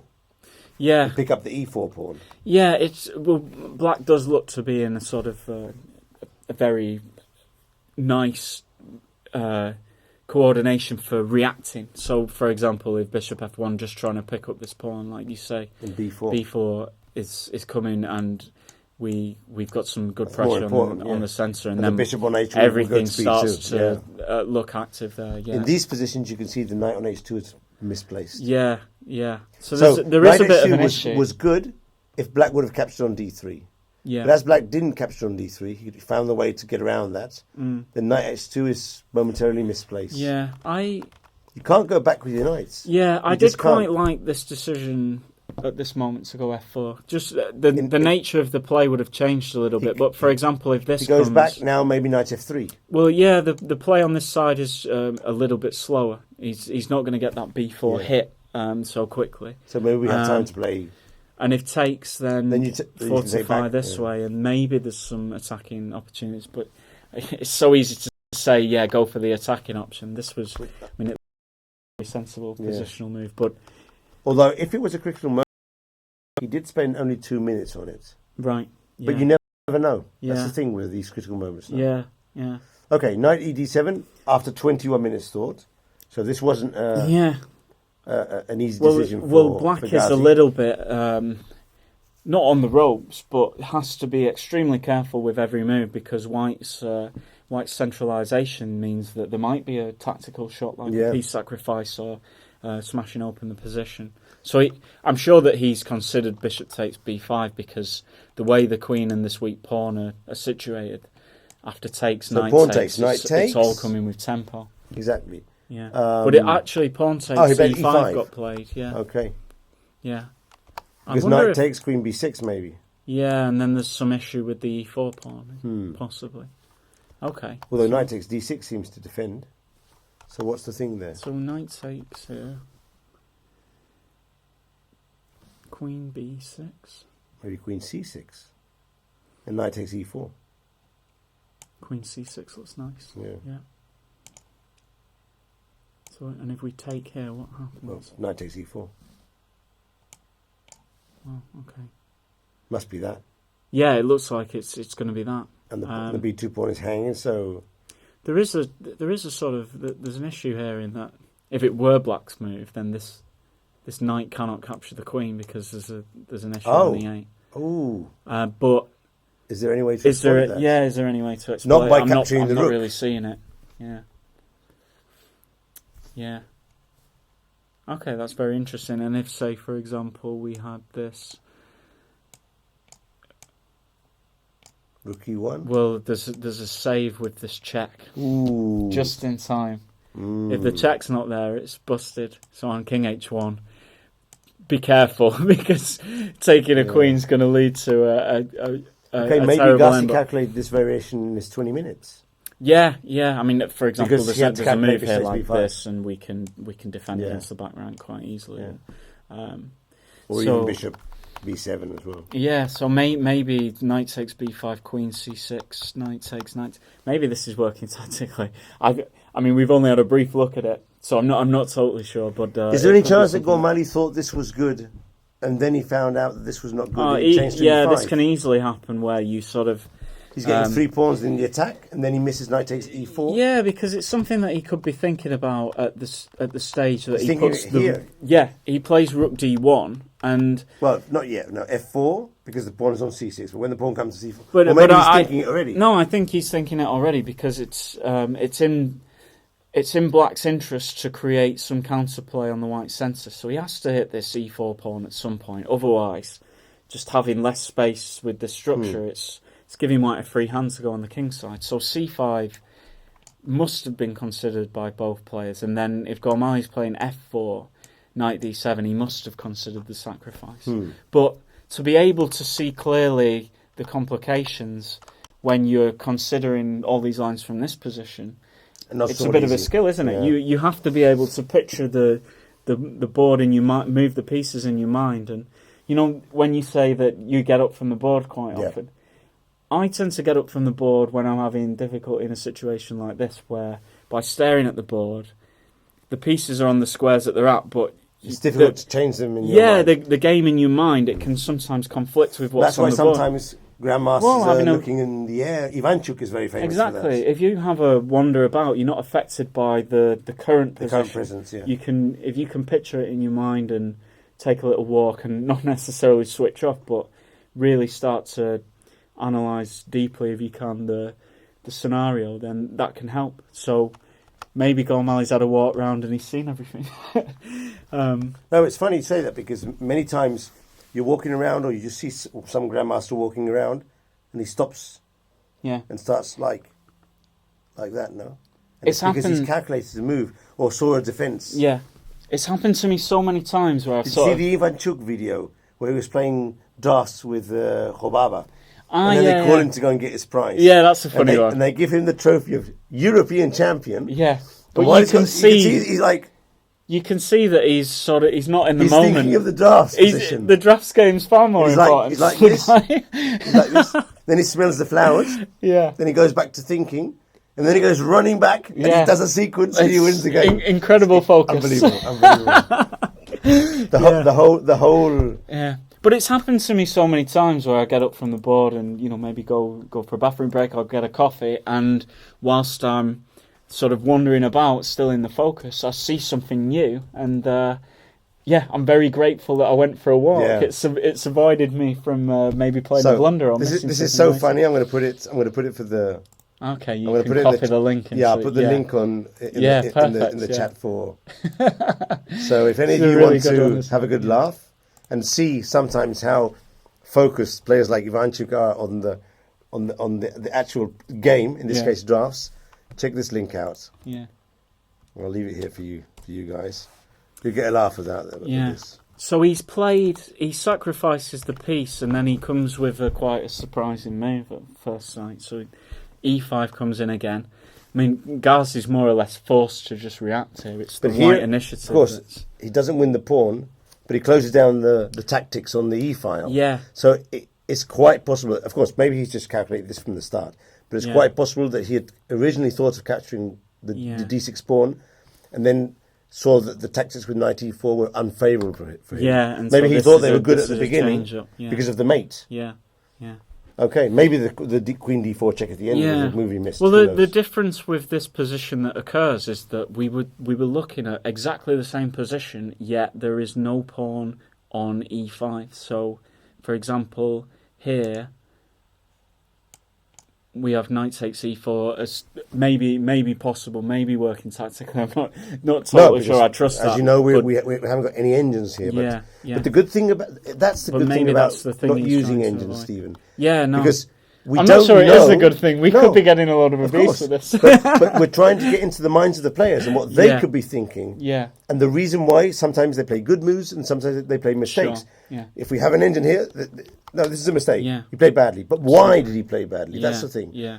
What is the reason that he made that mistake? Yeah. And we try to interpret that and help you guys understand it. So here, it could easily be that check on D4. Yeah, I think this. Well, the knight comes to D6, and now in comparison to the variation we had before, there's no disruptive move like knight E4. It attacks the rook on E8, and if it doesn't move, it's going to be captured. So, in some way, it's. I mean, it's difficult to say that this is. It's difficult to make an evaluation on this. It's just so complicated. In the game, black played bishop b7, which makes a lot of sense. I mean, again, we're looking at something where white took over the initiative, and black, rather than sort of thinking just on material terms, has to consider whether it's worth trying to wrestle back the initiative or like give up some material for time and control. And that's the decision he makes with bishop b7. White captured the rook, which seems okay. Black recaptured. And now, of course, look at that bishop and queen aligned on the diagonal. Yeah. It's very worrying. So f5, keeping the line closed and trying to create some sort of attack. But I'm taking black in this position. I don't know what's happening, but when I'm faced with that sort of attack on the long diagonal, I'm very worried. He does have 2 pawns for the for the 2 pieces. No? I mean, I'm going to go further than that and say that this has been a bit of a disaster for white. I don't think this is what he will have been aiming for. I mean, material wise, we're level. We're level, aren't we? Do you think he's gone for the sacrifice thinking of this position? I don't think so. Not at all. I think he's missed something. He might have missed the move. Well, I think that he's missed something in this position, and if he could easily if our guess is correct that knight takes e4, but imagine knight takes e4 is not good. Imagine it's not good, but this position would be very promising for the piece. For example, if we have bishop b7 e5 for instance, or take and then e5. But this is promising. Yeah, very promising. Yeah. So maybe he thought that knight e4 was not possible, and when he got here, and he calculated further, he realised that it was good for black. But of course, we're just speculating here. Well, we are, but just this. this transformation from White having an Like a spade excellent E4. coordination Like a spade E4. to this is well, we're equal on material, but Look as at far that as knight on H2. yeah, quality of pieces is it's a telling factor here. I mean, these bishops are, although they look a little bit inactive at the moment, they are really going to cause some havoc at some point. But how to get the knight out? Maybe knight H4, D4 now. Yeah, but then you're just dropping the pawn on B2. and it's no longer an attacking position for White. There's just not enough forces pointing at the king, and also Black is extremely active and very well coordinated. Okay, let's say pawn takes pawn, Yeah. H take, and now knight F1, for instance, trying to reroute the knight. What can Black do here to improve his position? Well, I imagine there are many ways to go forward. Knight E5 seems good. This looks okay. This move looks all right as well. But the thing is, knight D5 might Does it be run into something? C4, I was thinking. Oh, okay. Yeah. Would you go back now? There's always this square. Maybe we can nice. sort of continue to Okay. keep pressuring. I'm not totally sure that this is the right way to be going, but I was thinking knight E5 actually Yeah. before, but I'm not sure either. well, I don't think there's I don't think it's critical for him to find an optimum move here. Even C4 to sort of give himself a bit more space looks quite interesting. All these moves look extremely pleasant for Black. Okay. Although he doesn't have a clear attacking idea here. No, but I think the idea is essentially that it's Pick up the coordinated B2 pawn at some well, point. but we can keep improving and we can really put White in an extremely passive position if we can make some kind of knight connect. D5, F5. Yeah. I mean, say for example, knight D5. I don't know. I'll waste a couple of minutes just to illustrate. But let's say, this is the type of position. Knight D5, D3, and then you're exactly. crushed. And now we look at these white rooks, and they're really just not playing. So, although it's not immediately obvious where Black creates the targets, I think it's just a case of the position evolves and improves itself, and it's he's quite actually easy playing knight to, F1 straight away without capturing pawns. It makes sense to do it. But that's a pawn sacrifice, but he probably thinks that he's going to get it back. Well, no, okay, he can't capture it with queen G5. Okay. Yeah, I don't think Ghazi will almost ever be interested in taking here. Now he'll lose directly. It loses but even directly. Even afterwards, it might not be a move. Because even if it didn't lose directly, let's say we go like this and takes. Well, although he's won a pawn, he's damaged his structure in a way where the white pieces coordinate quite well against this. He won't do that. So then knight F1 is even better than knight F1's a better move, but again, it's still a similar story for Black. There are a lot of moves which he can choose to improve the position. It's just a case of picking a sensible order to do it in. Yeah. I like C4, but then if the knight gets to E3, you can no longer play knight D5. Yeah. Well, maybe this move's possible in this position still. And against C4, go for the bishop D4 check. Yeah. I'm not saying that this is the best way forward, but it looks like something. And now, for instance, if knight E3, then fall back to F6. No. Knight E3. I don't think you want to capture it because I take back with the bishop and might even get chances to hit the knight on D7. Yeah. But you just go back. Yeah, although it's or knight B6. Although just under these circumstances, I said that he would never dream of taking this piece, but just the way things have worked out, maybe that there's some. Oh, there's some tricks there. Yeah, okay. On this, but that's very specific to this line. It's extremely specific. Yeah. Okay, so it looks as though that is an excellent position for Black. So summing up, we have a draw on the first board. We have a slight advantage for Howell on the second board, if things haven't changed. Yeah, it's more or less the same. Gormali seems to be in trouble, but it's still quite a complex position. Yeah, for sure. Yeah. Seems to be in trouble.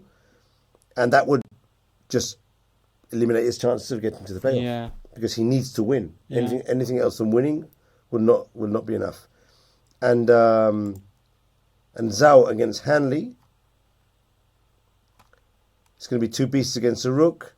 Probably Zhao has a promising position.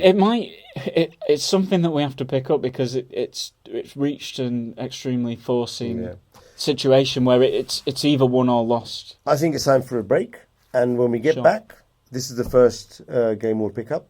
Great, because we've been here already 2.5 hours, and we need our coffee, right? A bit of energy to. And one thing, if anyone's in the playing hall, and there is a definite hour for the tie break, if it's established, you can put it in the chat, and it will be good for us to organise. Yeah. Maybe they just don't give the time until it's clear there's going to be a tie break, but maybe it's organised and there's an hour for the prize giving. Yeah.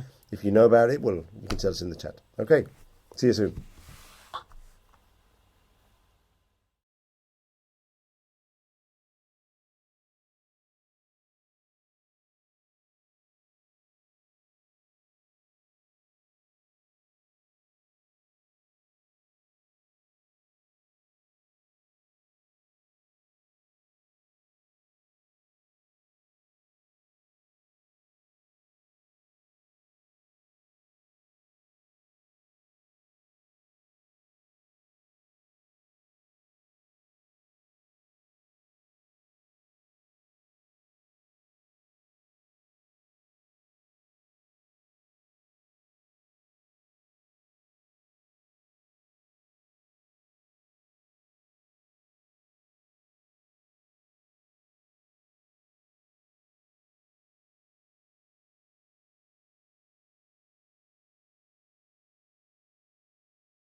quite a lot.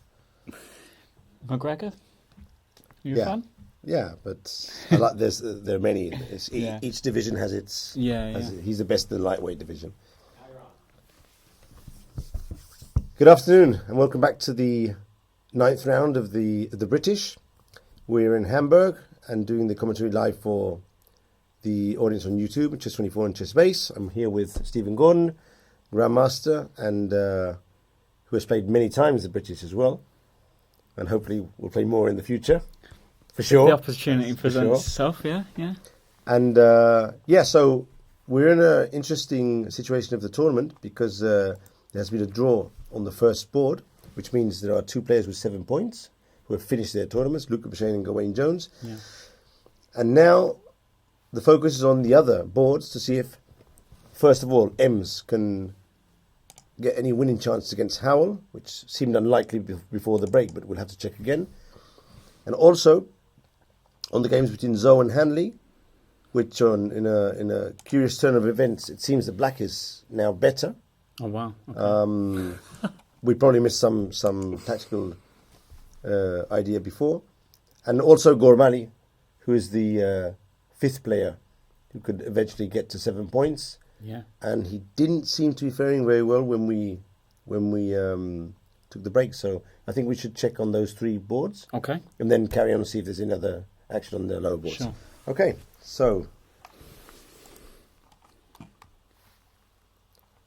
I've gone with Yang Fan's getting to start with, just because we've not visited that one for a while. Okay. So we left it at a moment where Yang Fan had managed to capture a pawn out of the opening and maybe faces some slight initiative, but we left it at this moment where White is pawn extra and looking to possibly create some attacking chances by just keep advancing the pawns in the centre, E and F pawns. And for me, it looks as though there's absolutely no compensation whatsoever. But from what you say, there's been a bit of a turn of events here. So we'll go a little further. Yeah, I saw he played knight h5.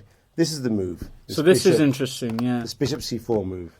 Okay, that's a typical move that you could easily miss in your calculations, because I'm sure Yang thought that he was going to have to retreat with the bishop.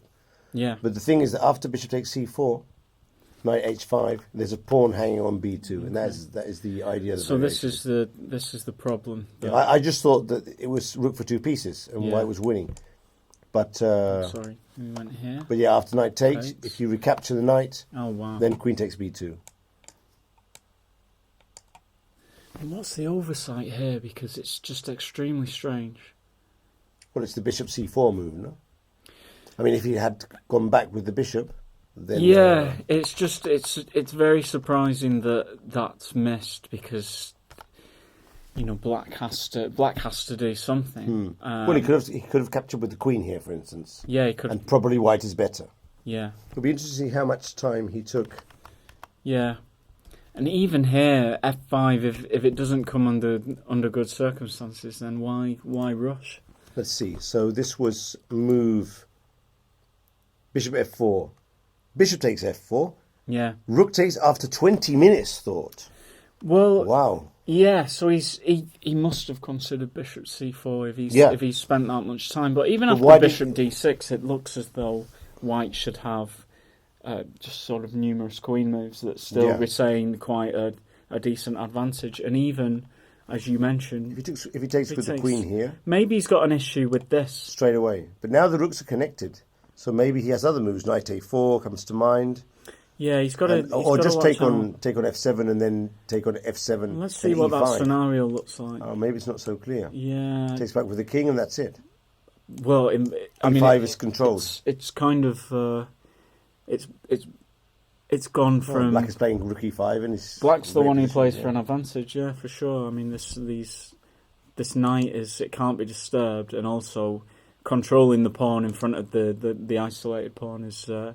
It just means that Black is really controlling the whole position, so nothing to fear in that line. So maybe the mistake is bishop f4. Well, yeah, maybe there's just an oversight. He played this after 6 minutes thought according to what we've got here. So No, the bishop f4 is played after 2 minutes. oh, it's after 2 minutes. But okay. then he starts thinking after the I bishop is see. captured, which he must have calculated beforehand. Yeah, it's but sometimes it's easy to make a mistake when you get into a dominating position. It's one of those things where you can almost sort of subconsciously relax, and then if you just let your guard down for even a move, I mean, here for me it looks as though white is.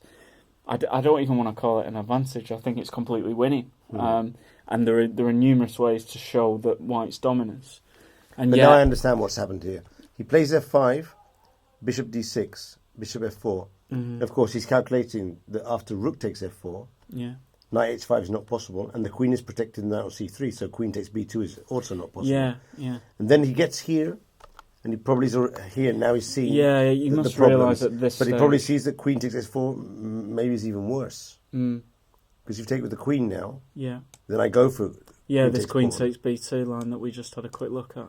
And Yeah. he probably preferred the other variation, which is Yeah. more unclear than this one, Yeah, which is just bad. yeah. Because what to do here with white? There was something in this line that I just noticed with takes, and now maybe. Oh, white e5 straight away controls. before capturing. Oh, Maybe there's an issue here though.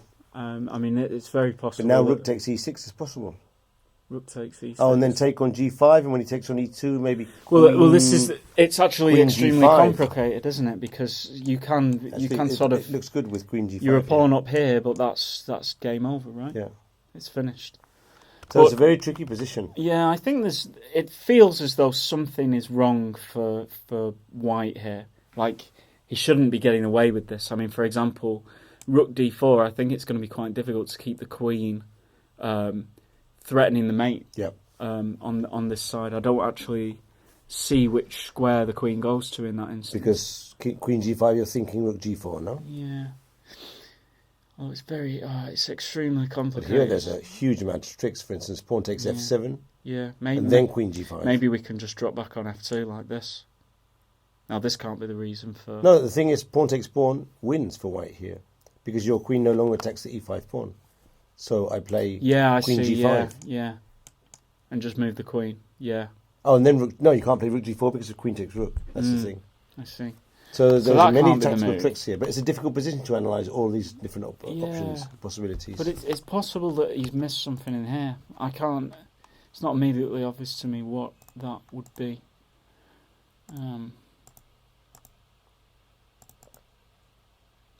Don't know what the answer is. Don't know. I guess there are other things that we should be checking out more than this. I think but we have to jump to certainly Gormali he's- because yeah. he's just lost. Oh. So that is a.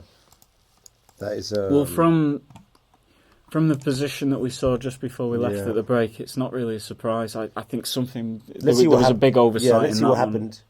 See if he tried to drum up some complications, or let's see what happened. Okay, so we left it after. left it after this sacrifice, Yeah, and so so we- something went wrong here. Yeah, didn't it? we speculate that maybe he didn't consider fully the implications of knight takes e6, knight takes e4, but we don't really know. This is here. Whether Well, we talked about this before. And yeah, it's unclear whether It's unclear. this is totally sound, but just by the way that he approached it, suggests that might be the reason. So took on b5, queen c6, knight d6, bishop b7. Yeah, so he gives back the exchange, and now material is balanced again, but the he's going for quality the of piece Black's activity. pieces is just, it's It's phenomenal. another good example of piece activity versus material. So e4, knight f1, knight d5. This was the move you were suggesting. And of course, against c4, he'd planned bishop d4 check. Yeah. So knight e3, and now knight 7 b6 seems okay. Yeah. c3 trying to prevent bishop d4, but now a couple of exchanges. The other knight gets to c4. Now we're starting to see certain domination. Yeah, it's... Queen g3, one pawn goes down, and this is Right, so okay. White tries it was, some. yeah, I mean, tactics, this was interesting me whether he's missed something here as well. I think the position was bad for bad for bad for white anyway. But I wonder if he considered this and realised that it's not quite working because of this move. Because I'm not sure that. So we just go bishop e5.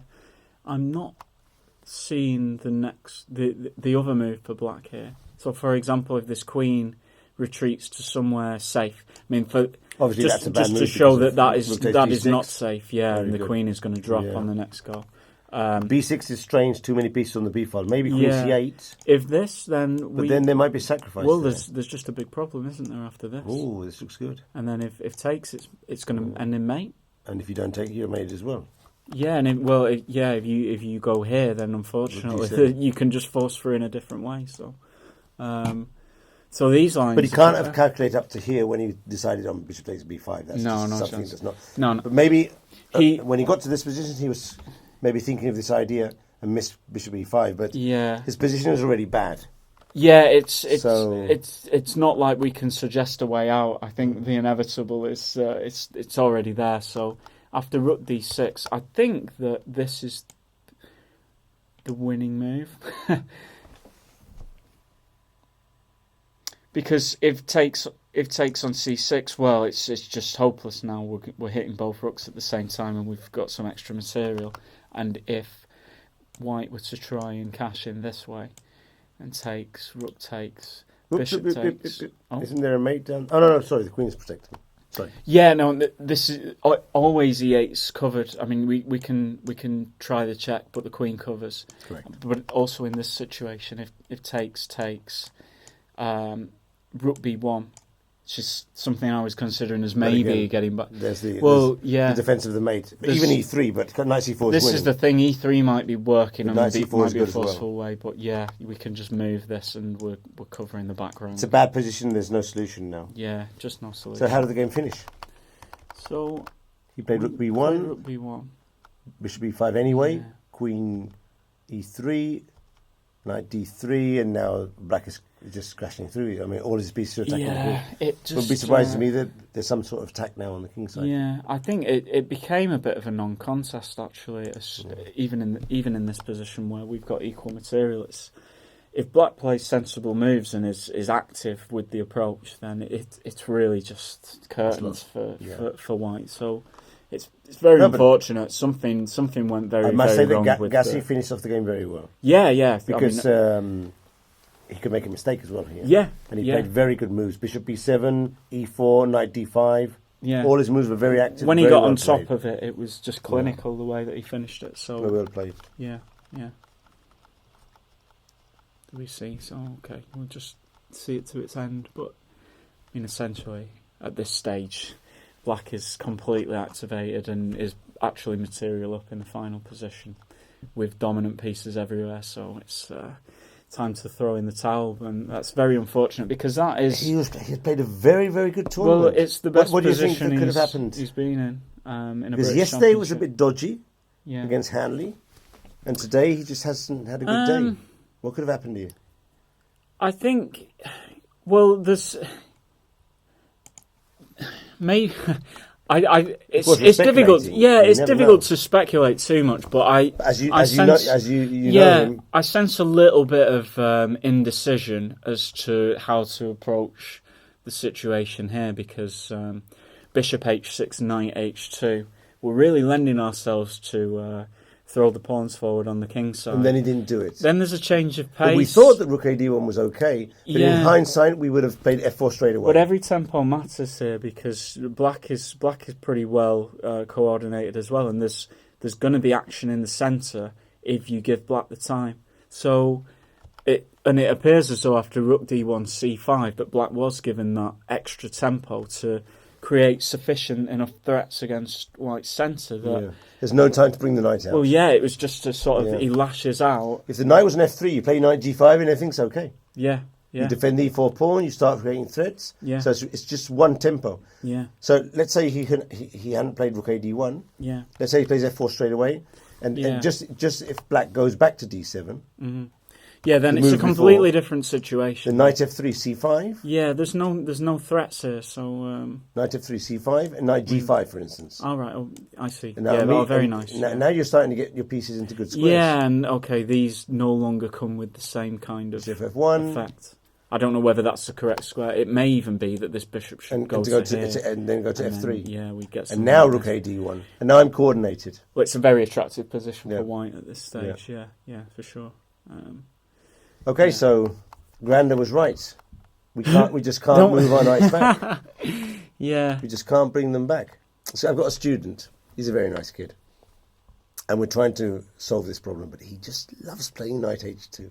Okay. Many positions. Sometimes play f4. It's like sometimes knight h2. It's trademark move. He's seen it in a couple of games. He just likes doing it.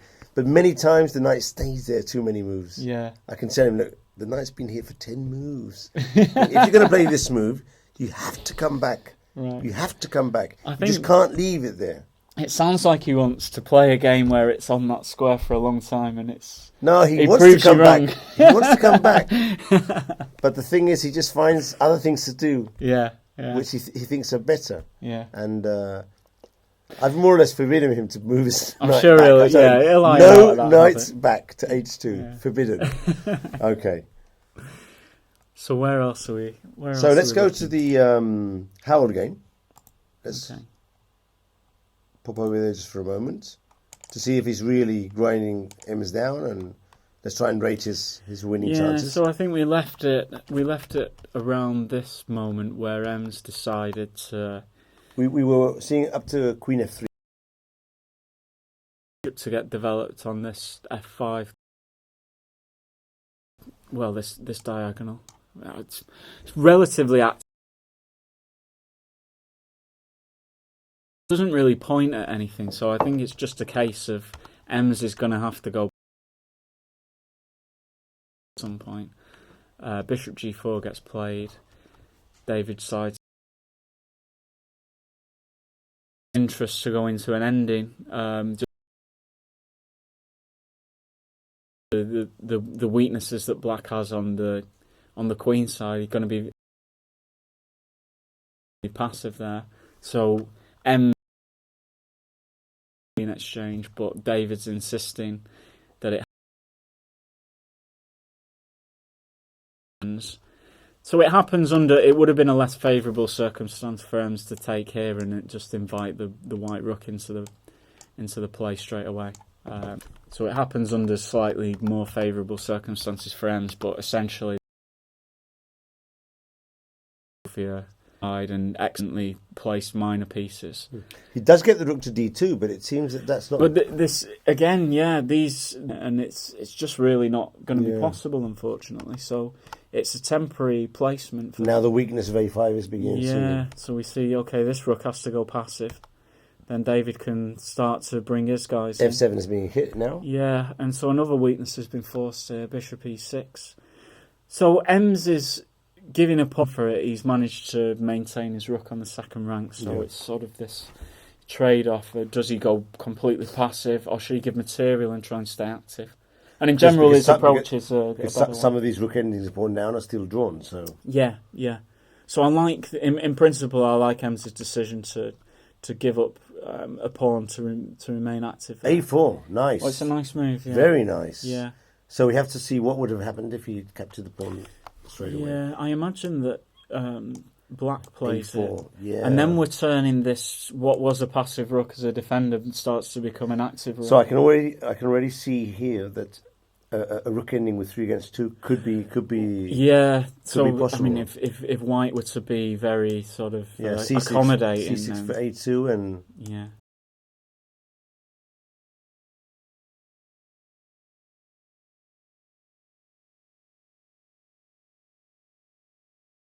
we're very near a draw here.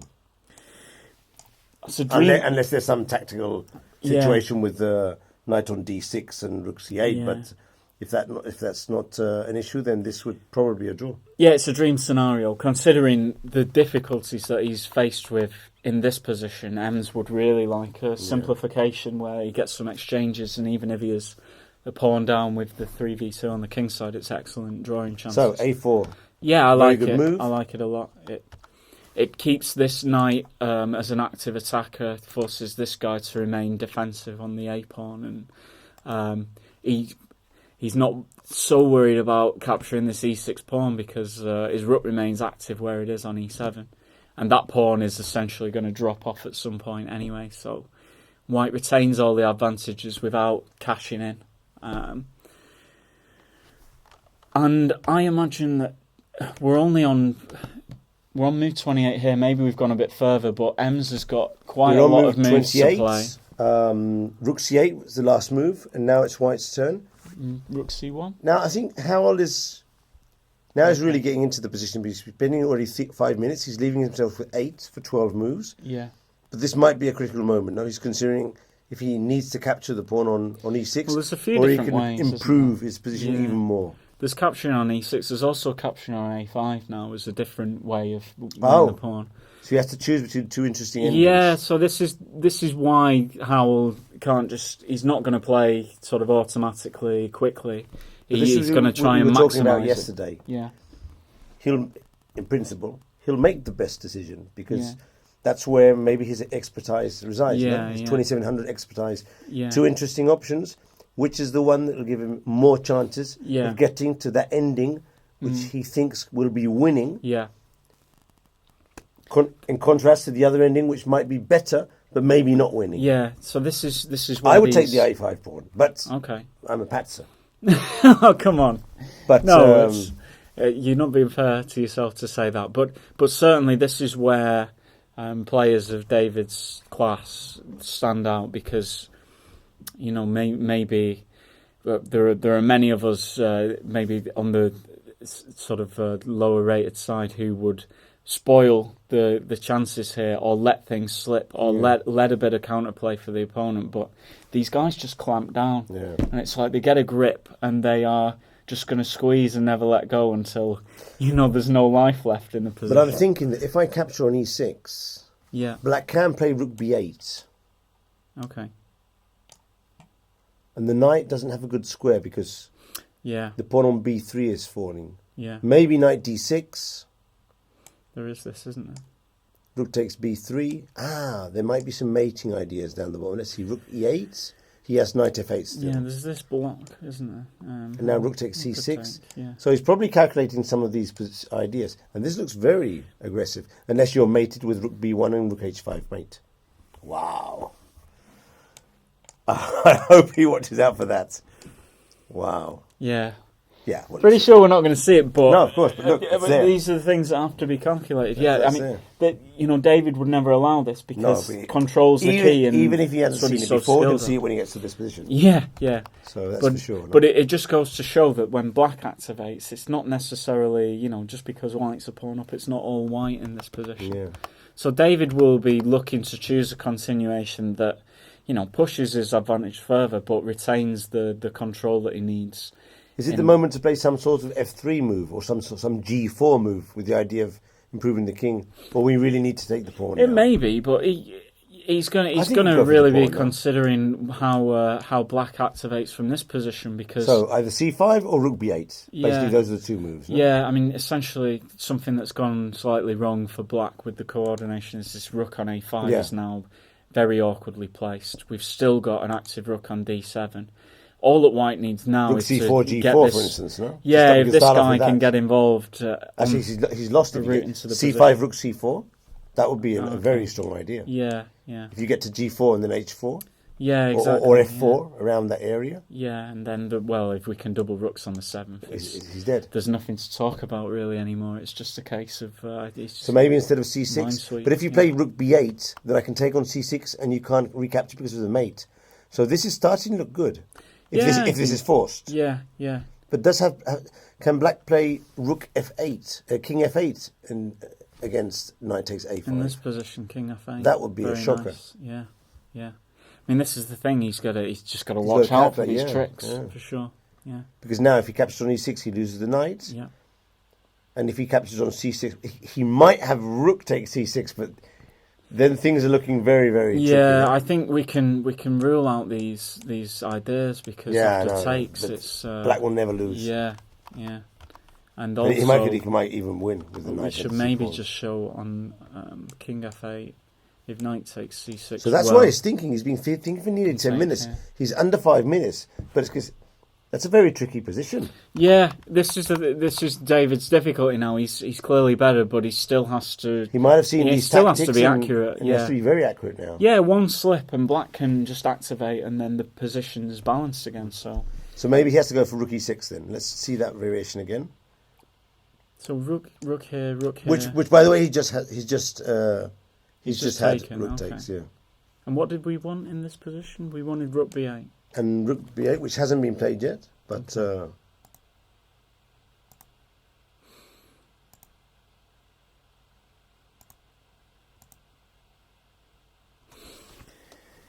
Yeah, interesting. Okay. I'm not really seeing anything other than knight d6 in that position. Are there any tricks? I don't see them. I only see knight d6 as a feasible move there. Because if we take on c6, he goes rook takes b7, rook c8, knight f8, rook e8, rook f5. I don't think he has to go. I think he can come with the king. I just hope the king, of course. Yeah, and then black's doing very well, but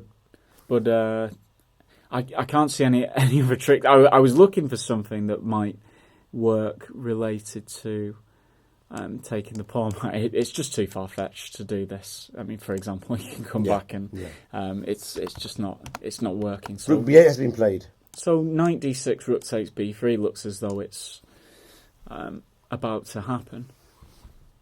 There's also there's tricky things going on here. For example, if rook e1, or let's say rook takes e6 is a blunder, isn't it? This is that obviously they will be aware of this variation. But just as an illustration, if rook here and black is careless and starts getting ambitious, looking to take pawns, then we've actually got a lovely little finish. Nice. So that may. So black will have to do some sort of move, g6 move, make an escape route for his king. Yeah. Instead of rook b4. Yeah, for sure. But of course, on the other hand, you no longer attack the pawn on c6. Yeah. By no means do I think that is. Rook e1 looks interesting. Maybe g4 is another option here. Yeah. The g4 prevents. G4's and nice. it gets the square for the knight on f5. Well, yeah, it creates this anchor for the knight. Just to coordinate the pieces. The mate, and it adds to the and coordination. Then f3, and we have a nice square for the rook king on g3. I'm starting to like g4 here. Yeah. It's not all about the queenside pawns. No. There can be an attack. Well, yeah, there are certainly. two rooks. You want the best coordination you can do, and this is knight on f5, rook takes on e6. Even if we lose the a4 pawn, if white's pieces swarm on the black king, there could be a strong attack here. Yeah, definitely. He's played knight d6. He's played knight d6. I like your g4 move a lot. I like it a lot. So black should play rook b3. He's played knight d6. So we're at this position at the moment. Does he? Well, if he doesn't take the pawn on b3, then he's just one pawn down. Yeah, and it's not as though he can activate his king here, which he would like to do. The Does coordination he have of knight these guys is knight c5.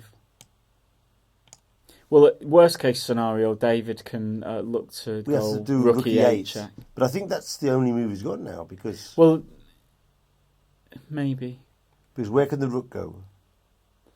Oh, well, okay, you can move your rook and then capture the knight and capture the other knight. So, for example, that would be actually desirable, yeah. But here... This would be good. Yeah. He'll take on b3. He's going to take this guy, yeah. Now, this is tricky. Although there is rook takes c6. Wow, there's so many variations to calculate here. It's complicated, isn't it? Yeah. Double rook endings are very, very tricky. Well, this is... I mean, if I'm going to criticise David Rahal for anything, and I'm sure he's well aware of this himself, is that he's done everything right so far with this game, and I imagine that there is a route to winning this game in some way. But to leave yourself with 4 minutes... There's been a move, but to leave yourself with 4 minutes in a fairly complex ending where you might want the extra few minutes' time at a critical moment like this, and you don't have it. I think the top players don't do that. They always allow themselves that time if they've been the one controlling the position. Well, Howell, he can improve on this, learning from these games. This is a top game. Well, but this is a habit that David's had for a very long time. Okay, so I'm sure he's aware of it. But but it's easy to see that it's a problem, but maybe it's not so easy if he doesn't convert this game, I think that he can look to that sort of the time handling as a key reason as to why he's gone wrong. Well, his opponent's played knight f8. Yeah. By the way, G4 didn't work because of knight f8, and we were hanging the knight on d6. I was laughing a bit earlier when we looked at this rook takes b3, and then we had this scenario with checkmate. Yeah. But this is actually a feature of the position, because what we've got on the board now with check, he actually played knight f8. Yeah, so knight d6. 96, he played knight f8 straight away, which is quite a good move. Well, it's a feature of the position now, so this is not able to be captured because of the mate threat. So now the knight is being attacked. Yeah. We can't capture on c6, but we can move the knight away. Yeah. But where to go? c4 looks like a stable square, and probably e4 is also okay. Yeah. But the thing is, has white lost his advantage here? Or is he still better? That's the question I'm asking here. I think white is still better, but it doesn't look as dominant as it did a few moves earlier. Knight e4 has been played. Yeah, the coordination that I think white is aiming for is to try and get this, because it's very difficult for black to coordinate the rooks to evict the knight from this c5 square, where it does an excellent job of protecting this pawn and also tactics. Yeah, and it limits the scope of the black knight to return into the game from that square. That looks very good. So rook b4, knight c5, for instance, would be a strong move. Yeah, if he can achieve a knight on c5, then again he's got this grip on the position, and you feel as though it's back under control. So probably king f7 would be an idea. Yeah, well, the onus is on Ems now to prevent the relocation and the coordination. So white is still pushing here. Yeah. He still has better chances. Yeah, for sure. But this 94 I like. He's playing very accurately, Howard, because there are a lot of tricks and traps they could afford for here. I mean, I say he gets into time pressure, and that can be a reason. It's a difficult position to. He's used to it, and in many times when it's appeared as though he's not got enough time to play the correct performed well and found he just finds them. Yeah. So. Well, you don't normally get to 2700 and stay there if you're continuously in time pressure. Yeah. Unless you play very well. For instance, Grishuk would be another player who... It's strange that his level almost doesn't change. Doesn't change. Well, at least it doesn't... But he has lost some games because of time. Yeah. But one wonders if he played faster earlier, maybe he would have lost more games. So you never know. Yeah. Okay, let's go to the Palliser game. It seems he's in a very interesting position. By the way, Hanley converted the extra exchange against Zoe. Okay. So Hanley is now on 7 points. But Hanley's in a playoff. And he's now in the playoff. Well, depending on the game of Ems, obviously. But that's a fantastic result. And he's missed the Grandmaster norm because of the Grandmaster, not because of his performance. I think we're seeing a lot of nerves today, especially on boards 3 and 4, because those games were sort of topsy-turvy, and even... By the way, Trent has defeated Hoska as black, so he'll end up with a decent 6 points, although not a good tournament. Well, good recovery from what was could have happened. Start. Yeah. Okay, so let's pop down to the board where Williams is playing with Palliser, because both of them are in big time trouble, especially... Well, actually, Williams has got 15 minutes. I've got them on move 40 now. Okay, so about to get to the control. Yeah. And what do you think of this position? Let's see. Is white to play? Okay, 2, 4, 5, 6. 2, 4, 6. Yeah. What's the thing? So it's white's move. Queen A4 looks to be, or king somewhere to play Queen F1. Yeah, I mean, you get it looks on the face of it as though white deserves something, but actually, if black can just take this and pawn then run away to A7, wriggle out, then maybe black's doing okay. It could be quite difficult to achieve, but the issue look at this funny variation. There's a problem. Queen A4. Yeah. King takes B6. Queen B5. King A7. Now rook takes C6. Queen takes. And when you take on A5, Queen A6, check. Yeah. I was trying to get another pawn with some, or some perpetual. No, I see. No, with Queen C5, A3, C5. That had to be calculated. In this position, it just. That about this, but unfortunately, wow, you threaten some devastating looking mate, and then there's a huge hit. So. It's just not. That's there, what you get by leaving your king on E2. Yeah, Stephen. Yeah, Yeah, So that what to king do on then E2. here? I suggested it should go there earlier, but no, Yeah, I'm regretting my No, decision. that's a joke, obviously. No, of course it. But what to do here now? yeah, this is very interesting. Yeah, whether there is enough attack. Of course, if he has arrived at move 40, Yeah. he can think for a while now. Has he got there? Yeah. So knight c6 gets to move 40. Yeah. So what to do if that's not possible? Maybe Well, bishop b4, c7 and sacrifice the d4 pawn. Yeah, sacrificing the d4 pawn is a possibility. I wonder if b4 is a move also. b4. Yeah. But then he can capture the b6. Oh, then you take on a5 with the pawn. Well, I just have no idea what's going on, to be honest. b4 protects the d4 pawn.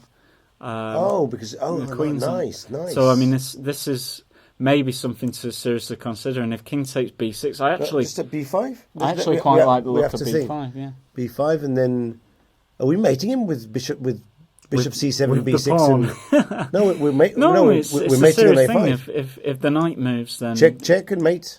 I mean, it's a. And rook a5 mate or queen a5. You can't really get a more smothered checkmate than that one. So b4 is a very, very threatening time. Yeah. It looks extremely dangerous for black. b4, king takes b6, b5. Well, I like b4 a lot, and I don't really see what the answer is. There's no defence, is there? Because there is a direct threat with rook takes a5. So what to do here? If you let's see. King takes b6, b5. Is there any other defensive move here? I think he has to give the piece. But that's the same as resigning in this position. It's the same as resigning, for sure, yeah. The sequence is the same wherever the knight goes, unfortunately. You know, if we go to d8, it's just the same. You could pick any square and it's just going to always get answered with this check. So I put b4 again. And let's see if there's any defense. Let's see, b4. So let's see. Knight moves. d4, no. Knight takes b4, no. Okay, what other moves have we got here? Some queen move. But where? Queen h5? I just take on a5? Yeah. Well, b5's coming as well.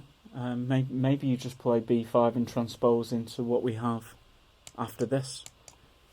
Because you could play any move with black here. Let's say for there you play rook takes a. Oh yeah, okay. You could play rook takes a5. Then it's probably b6. Stronger, isn't it? No, I was thinking set to sack the rook and try and find some perpetual, but yeah.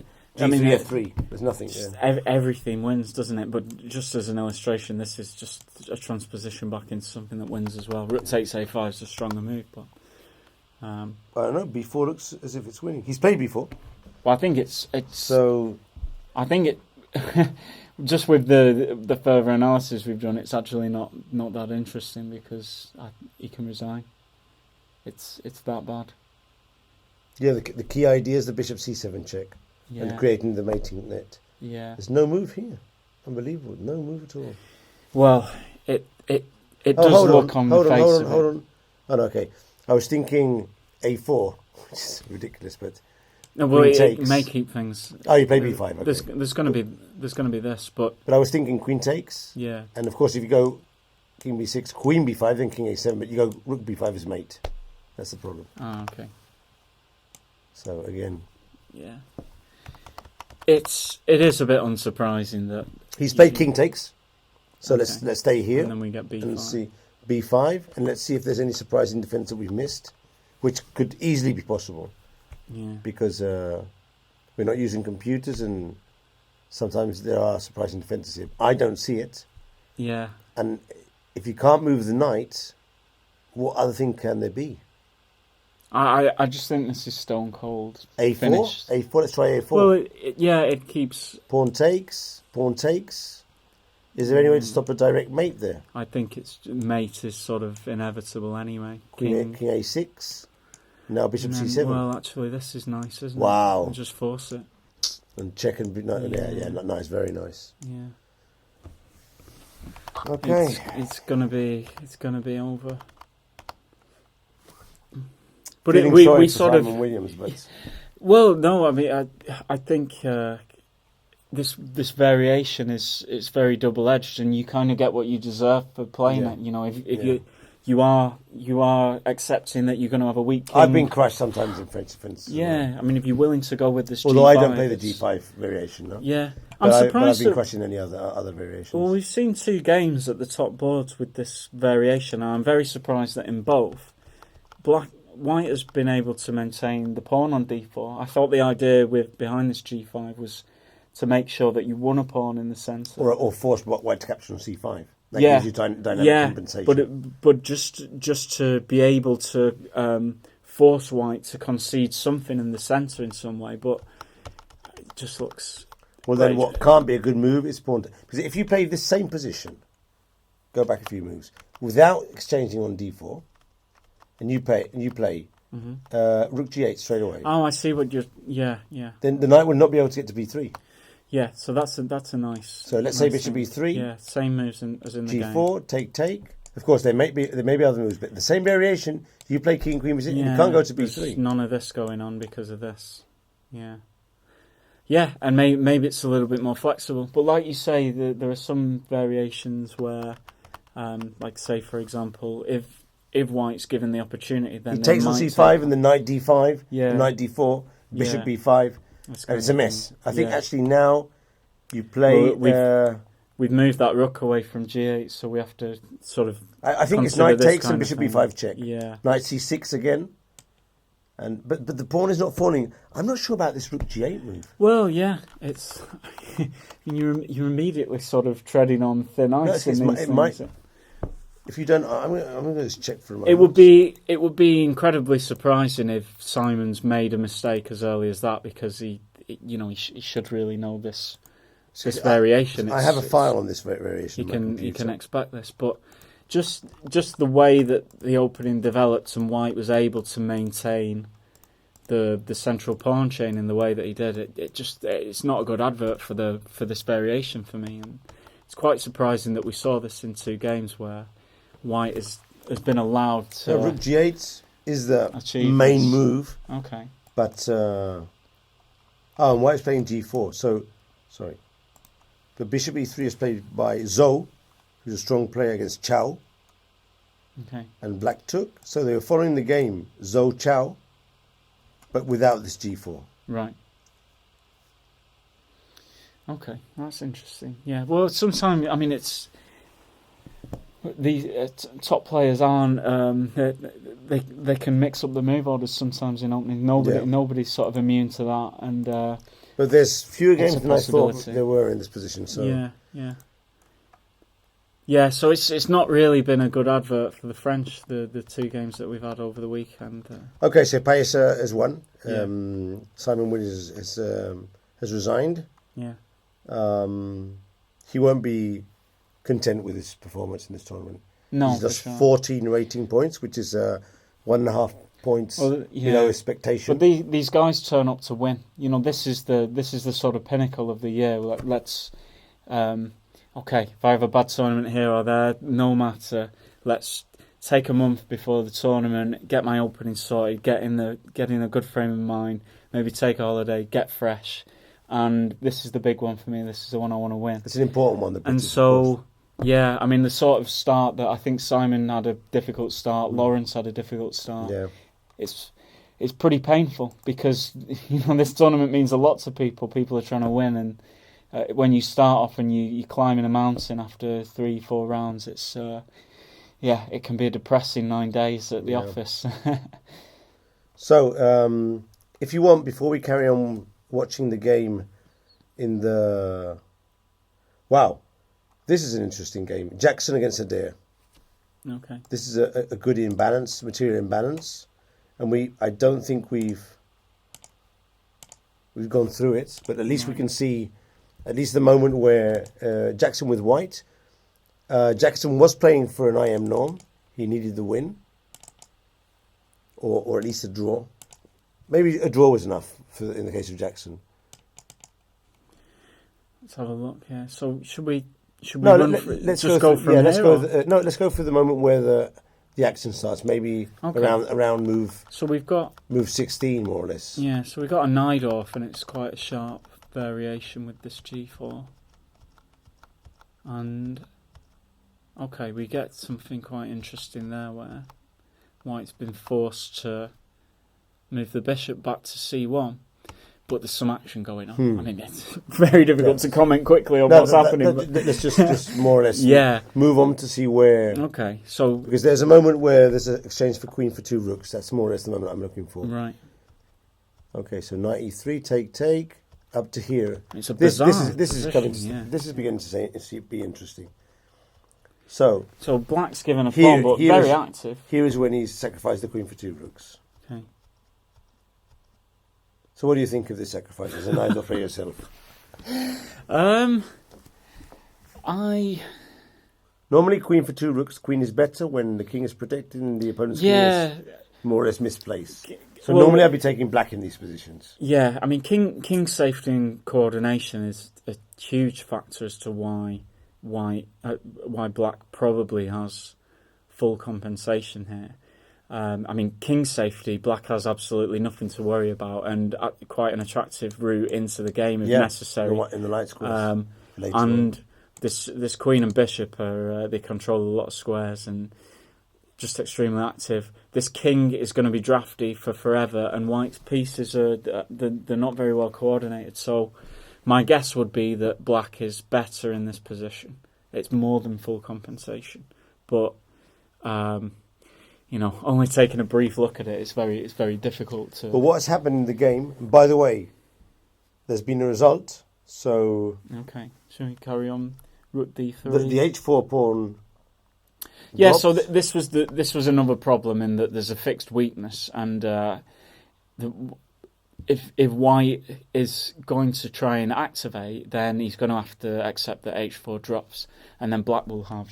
The pass pawn. And that's basically what's happened. Additional counterplay, yeah. So he took the pawn on h4, and although white activates a bit, that h-pawn is very dangerous. It begs the question, can we get away with rook h3? But maybe there's simply not enough time to try and go after this guy. It's not coming to me immediately what the problem is, but say, for example, queen d5 check. And on king c2, well... Maybe there's queen e4 and king d2. Yeah, we just bishop somewhere. Bishop f2, take with check. King g6. Yeah, looks very tricky. There is also this move. That's the one. Not totally sure about it, but it does look as so coordinated. Take on e2 and king g6. Oh yeah, because we pick up h4. Oh, you pick up the rook. Yeah. So maybe queen g2 just ends it, and in which case if rook h3, queen d5 check has to be met by this. Yeah, but then there's no point. Yeah, there's no threat. So it's this queen d5 check. So he could never go after the h pawn. And then, okay, so he's active. He's had to give up the h pawn. Turns into a bit of a race now because he's gonna hit through on the 7th. But I mean, essentially, this h pawn is so dangerous. So. Queen e1. It's the case of who gets there first. King d3, and now bishop f2. Now he's probably setting up some sort of trap.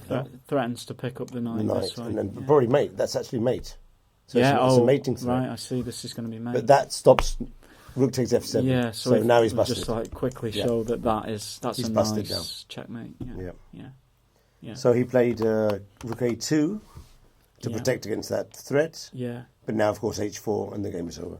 Wow. Yeah. Yeah, a good performance by black in this game actually. Well, yeah, very active. I mean, this is another excellent player. It's surprising that he's not a grandmaster. Daniel was very. He was talking quite a bit about Adair, saying he was a very very good player. Yeah, he's very good, and he's not that active actually. He plays. I think he generally plays a couple of tournaments in the summer. He plays the 4 NCL. I think he's finished studying and he's working at the moment. But he's. I'm not sure whether he's got 2 or 3 Grandmaster norms, but it would be a big surprise if he was not to make it to Grandmaster. So basically, unless you're 20, how much? 2650. That would be more or less the rating you'd think of trying it out as a profession. 2650 with 22, 23 years. Is that more or less the? It's difficult to say. Or there's many other factors that have to be considered. Yeah, I mean, it probably makes a difference which country you're representing as well, because I mean, it's not the same living in England or in Spain or in France. Exactly.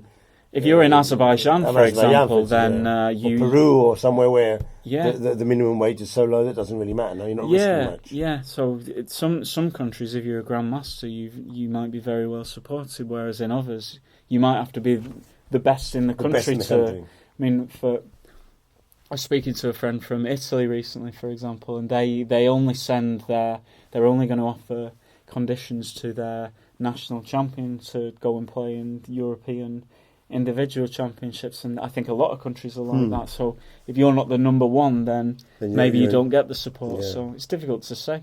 I think in England, maybe you have to be to just be an out and out professional. You have to be of sort of Luke, David, Gawain standard to make it Adams work. As well, These guys without question, Short and Adams without question. But if you're Sadler, Luke, Gawain, David, these guys can. Well, even Sadler do very has a well full-time job, I think. Yeah. He still plays occasionally some tournaments. Yeah, I guess that's out of choice because he could do very well as a chess player too. Yeah. But there's a stress factor as well that has to be taken into account, and maybe it's not for everyone. The lifestyle might not suit everyone. By playing last round. Tough morning pressure situations. There's a lot of travel. Sometimes you can be on your own for 10 days at a tournament. So it's a lifestyle choice as well. Okay, so let's get back to the game between Howell and Ems, because of course this is the main game now, because Ems is still holding. He's a pawn down. Yeah. So his winning chances are slim unless Howell makes a big blunder. Yeah. But of course, both of them are playing with increment now. Yeah. So. But he's going to win it. He's going to win a second pawn now, right? It's White's move, and. Can he take on? But why is he be spending 5 minutes now if he hasn't got any time? I don't know. It does look as though rook takes a5 is going to happen. Whether he's just sort of thinking ahead in the position, or whether we've got an issue with the transmission. So let's say rook takes a5. But by the way, if he doesn't take it, then Black will take the pawn. Yeah, exactly. So probably Black will do a couple of checks. Although saying that, this pawn is a hot pawn. Say for example, if White were to play g4, I'm not sure it's a good move, and this was taken, then this. But there's a doesn't check, work, does it? Yeah, because of this. There's a check. I see. But maybe he does have king f4 instead. But no, in principle, he should be taking the pawn. Yeah, no, he doesn't have king f4. So he's going to take it, isn't he? Let's say he takes the pawn. Yeah, you can do that already. Yeah. And Black will probably give a check on a3. Mm-hmm. Force the king back. Okay, so what are we going to do here? Play king f2 and hide our king in g1? Yeah, we might. We may have to sort of hide it and then get organised again. Or sacrifice the pawn. Play something more aggressive, sort of king d2. I like the idea of just keeping the pawn, because this knight is so stable and so strong where it is, and I think you can start to make the progress with the a pawn, and just having a passive king won't make too much of a difference there. Also, I do remember in pure rook endings with the a pawn, having the option to make a f pawn, a second pass pawn, if that's winning. Yeah, because of the. It's a key factor, isn't it? Yeah, it can be. Yeah. I'm not sure if having a double pawn here can force that second pass pawn. But apart from the fact with knights on the board, it's different. Well, let's maybe just try to illustrate that. I mean, these moves are going to be. We'd have to get the knights off the board. I'm gonna just play. Please ignore these sort of the moves that are happening. Let's get to this position. But we go let's here. Put the pawn on a7, and now White is just winning because you play g4, you get f5 in, and even if the rook is on a5, it doesn't matter. It's capture. So this is now f6 and you skewer, or as Daniel says, you kebab. Well, this is the thing. Did you know that word? Kebab. Well, it's a new one. I know that there's a skewer and there's a sort of a kebab that's on a. So you kebab your opponent when you get to this situation. Yeah, really. Well, I've never heard that one. Daniel said it the other day. I said. Okay. Did you say kebab? Is that Daniel's, or do I just not know the chess lingo? No. He told me it was lingo. Oh, okay. And did you just say you kebab your opponent? Yes, it's a skewer. Yeah, I'm because of the doner kebab. Of course, in Spain, and the meat is on the skewer. Yeah. But then they serve it to you in the bread. Right, so it's a doner style. It's a doner kebab. But it seems that you can also have the same meat on a skewer. Yeah. In certain restaurants. So and that's where you're being kebabbed here. The likeness to chess comes in. Let's show the viewers what it feels like to be kebabbed. Well, this is it. So if this could be a draw, by the way, with a G or H pawn, of course. Yeah. So if say if this king ever moves away from these squares, then you go F6. There's a problem. So, for example, if check here, well, it's quite clear that if you take the pawn, then after check we can promote, and it's going to be rook and king against rook. Mm-hmm. So the only other way to prevent this pawn from just going through is to sit in front of it, but then white has this option. And here's when you get kebabbed. Yeah. You get skewered on the 7th. This is the kebab. Yeah. I don't like that, by the way. I don't think it's going to catch on. No. But we had a laugh when he said it. But yeah, for sure. So that's why it's very important. And if, for example, we were just to change one detail in a position like this, then there would be no issue for black, because, I don't know, for example, he can go here. He can even allow this white king to advance out. And this position's still a draw. There's just no way to make progress because there's no longer this trick. Exactly, this is a draw. Yeah. So generally, when they get to these positions with a G pawn or an H pawn, they normally try to leave the pawn on A6 and try and hide. Yeah, I am correct in saying no, this is a draw. Yeah, for sure. Yeah. Because even if this king were to you just come and support the pawn, just check him from behind. Yeah, for sure. It's just a case of the king it can't avoid checks. But in these coming positions, back. if you've got a G pawn or an H pawn, which could become a pass pawn in the future, Yeah. then you leave your pawn on A6, right, and hope for the best. But even then, many times it's a draw. But it is actually Anand Carlsen was that the other day in Singerfield, the second round of Singerfield. Okay. It was 3 against 3. And Carlsen had the A3 pass pawn with the rook in front. Right. And they played around a bit, but they ended in a draw. I see, yeah. But that's quite a nice feature of the position that David's got to fall back on, because actually, with the pawn structure the way that it is, I think he can, if the knights were to come off and we were to reach that eventuality with, the pawn reaching A7, the knights being removed, I think he can force his way to a passed F pawn. I don't think there's any way that black can avoid it with the structure the way it is. So it's something that both players will be aware of, is that in the pure rook and pawn ending, if white can force it's tricky to force the pass pawn unless you use some sort of tactics, because just advancing it, you can't get the pass pawn. As long as black keeps his pawns on G7 if black can and keep A6. the pawns like this, yeah. You'd have to use some tactics. I see. Yeah. So maybe G4, F4, F5, a check on the 7th rank, pushes king back to H7. Yeah. And then you might get some Zugzwang Yeah. with the rook on the 7th and maybe threatening F6 at some point. It could be tricky. But obviously with two extra pawns, white has very good winning chances. Yeah, no, there's room to win this. And also with a knight on the board, there's always tactics, and that normally favours the person who has the extra material. Yeah. Because you're threatening to advance your material and play for tactics. Yeah. Yeah, absolutely. So he's thrown in a check, but it doesn't change the nature of the situation. I guess the ends will maybe come. So he hasn't captured yet. He threw in the check, but that's a good decision, because Ems might take 10 minutes to decide where to move his king. Exactly, yeah, and it gains a bit of time because it doesn't also spoil anything to just come back and repeat the position. Or you can capture the pawn and then maybe the pin wins another tempo. Yeah. So he's gone to G6. Okay. So let's say he captures the pawn now. Mm-hmm. And let's say black plays rook A2. So this would be a key position. Now what to do here? You can play knight F2, but that's not really... There's also potential to go F4, and it might have been something David thought about to push the king to this square. Yeah, because now we've got F5. There's no rook takes because of this. So what would black do now? King F7? Probably king F7, and then I guess if you need to, you could maybe protect the pawn in this way. Although it's not clear that we're keeping very good control of the situation, allowing something like that. this looks like something that could happen over the Knight next D2 would block the 7th. Yeah. But it would go against our policy of not bringing the knight back unless it's absolutely necessary. Yeah. Apart from the fact that there would be moves like knight D4 and things like that. No? Yeah. No, F4 looks like the most sensible move. But I mean, again, it's one of these situations where David is going to have to invest a bit. It's not automatically winning. He still has to be quite careful about what he's up to. Of course, they now have 30 minutes each.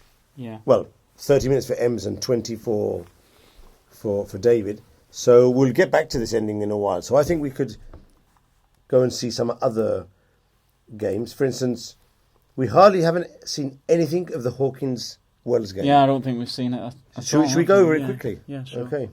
I'm sure there's Hawkins and Wells fans in the Yeah. So, okay, we've got a semi-Slav, which invites some very sharp opening lines. I mean, for example, one of them is this Botvinnik system, and you get some crazy-looking positions from this, where, and eventually, I don't know, if we just go a few moves further.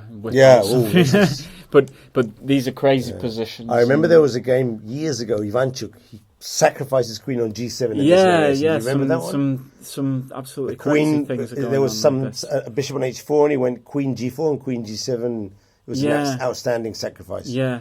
I can't remember exactly how that's arrived at. But you probably remember that happened. Yeah, no, there's quite some famous games from this sort of position. So bishop G5 is a very critical approach, but it's not seen anymore.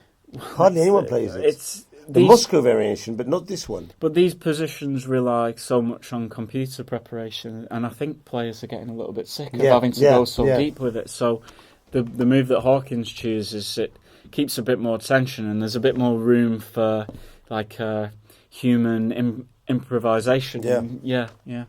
So we get something a little bit quieter, maybe less critical, but still it looks very sensible for black. And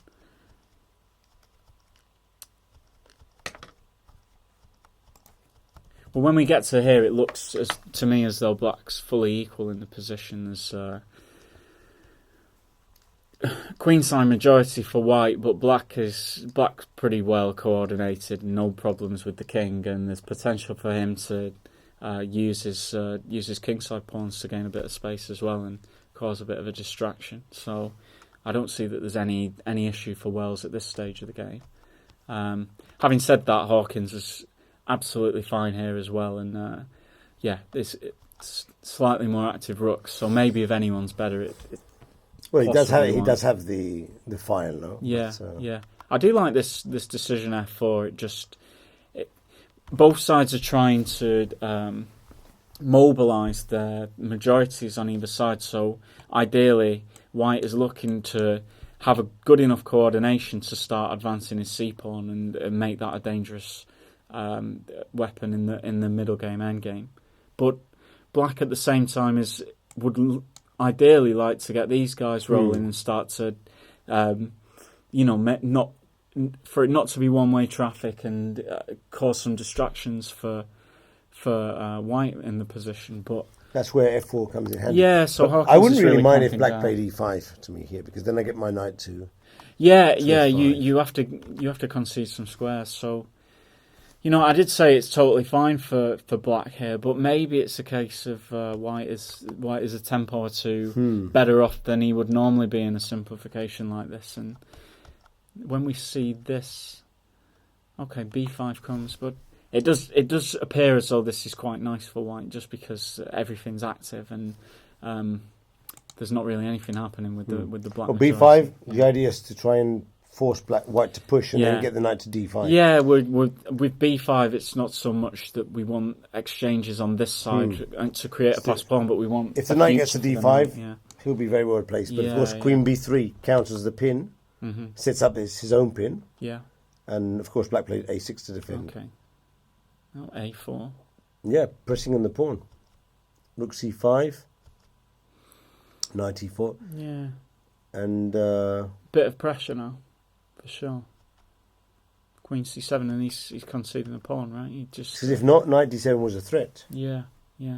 So maybe this Although this it might move be b5 wasn't totally correct. Yeah, it may be a little difficult to keep that pawn, but you can see from the game continuation here, it's like a transformation of advantages. He gives this dangerous pass b pawn, but he's got intentions on the other side of the board, and after check. But now his king is slightly weak, and there's a pass b Well, pawn. yeah, it starts to look pretty dangerous. White's potentially got some serious initiative on this side, and after that. By the way, Knight d7 doesn't work, no, because of Queen takes d8. I see, right? Yeah, That's yeah. I mean, it would be winning, curtains basically. if this happened, but there's queen takes, isn't there? And there's the two checks are controlled. No discovered checks. Could take this one, but it looks as though White had something a bit more. So he went forceful rook with f8. this. Yeah. That threatens the f7 pawn. Rook d5, and here comes the tactics. So rook takes f7. This looks like it's going to lead to the win of a pawn. Yeah. But everything will be on the same side of the board. Yeah. Okay. Take, g3. So Hawkins must have thought that this was enough advantage to win, or that he didn't have anything else in the previous position. Let's go back to. Well, it's this d5. moment that's interesting, isn't it? To So see if we whether move he our has queen anything. somewhere, is it dangerous for us? Queen e2. Well, Queen the f3? issue is that this has now come into play. So if we move the queen anywhere, And we lose a piece. yeah, it's this loose piece on f8. So Yep. it looks as though tactically, after This rook was f8, calculated it's before. yeah. I mean, it's almost like he has to have this move, otherwise he's lost. So for example, could he take this one? I don't think it works, but just to show, he wins the rook back. But unfortunately, there's another loose piece on this square. Another kebab. Yeah. He's kebabbed. Yeah. Okay. So that wasn't available. So rook d5, rook takes f7, and now we're going to the ending Yeah. with a very slight advantage. But this normally should be a draw. I mean, with rooks, I'm sure it's a draw. Yeah. But with the extra knights, again, the player with the small advantage has more possibilities to coordinate his pieces. Yeah, it does look unpleasant for black, simply And actually, because the e6 pawn could fall. yeah, the king's a bit of an issue. It's potentially going to get pushed onto the back rank when there's a check on the 7th at some moment. But also this knight on e5 is a sort of dominating piece, and it's a lot better placed than its counterpart. But I don't know. It feels as though it's going to be difficult to win, but I think there's still some hurdles to overcome to show that this is just a draw. Well, the final position we're there now doesn't look at all to be winning. But let's progress here. Rook a3, rook d2, knight e5, g5 looks okay. Yeah, it Changes some pawns. looks active. Yeah. Check king g8, take. Of course, the king can't progress. G4. Yeah, there's another pawn, king g5. And now there's some moves have been played. We're on move 45. Where are you there? 42. 43. Okay. So I'll tell you the moves. So king g5, knight h7 check. King takes g4. And now rook h6, protecting the pawn. Rook and knight against rook is draw as well. Yeah, this is it. Even if Peter had to sacrifice his knight for the pawn, it would still be a draw. A slight difference in the pawn structure. Often, when White's gone with c4 and Black refrains from doing c5, it's Black who can start to think about generating some Knight e4 and f5. Yeah, the Zukertort color system. Yeah, this pawn being back on c7, it means that with the centre, it keeps the centre locked, and it just gives Black that opportunity to maybe try and expand on this side and create some. I think this is one of the best setups for Black against the Zukertort calling. Right, I see. Of course, White doesn't have to go c4. There are other options. Yeah. But when he goes c4, just put the pawn on a6. Yeah. And then leave the pawn on c7 and go f5. Yeah, I mean, this is it, isn't it? There's two approaches, really. This knight e4, f5 is quite an ambitious, aggressive approach. And then Black could also try and just neutralise things quite immediately with a c5 break. So you see that I think it's obvious from the sort of chess personality of Lawrence that he's not interested in just liquidating the centre and agreeing a draw. So goes this way, Queen e7, nice move, and well. Situation looks okay for Black to me there, I guess. Why did Jovanka exchange her bishop here? Was it forced? It became a little bit more concrete, I guess, that after takes knight e5, maybe there are some concessions that Black has to make. So, for example, I'm not sure that this kind of liquidation she gets the would pawn be, back on c7. Yeah, and then that could end up being quite a poorly placed piece in this middle game. And also, if the knight comes to f6 as it did, then maybe there's an opportunity to use this weak light square. But I don't like White's opening, and I feel as though it's been played as a sort of morning round. Just let's get the pieces out and then think. I'm thinking knight e1 to get the knight out could be responded by bishop takes h2. Yeah, it's it can be quite a dangerous position. Yeah, so you either this guy away. There's really no. The knight's quite secure here. And knight f1 maybe to protect this h2. This is a pretty typical way in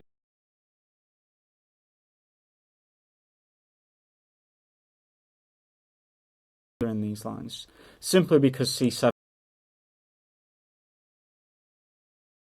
At the end of if Black tries pawn in this way, so for example, but now maybe knight e5 does have to be considered by both sides. That after knight takes d2, then that's because if you take on h7, you're dropping the bishop, and then if you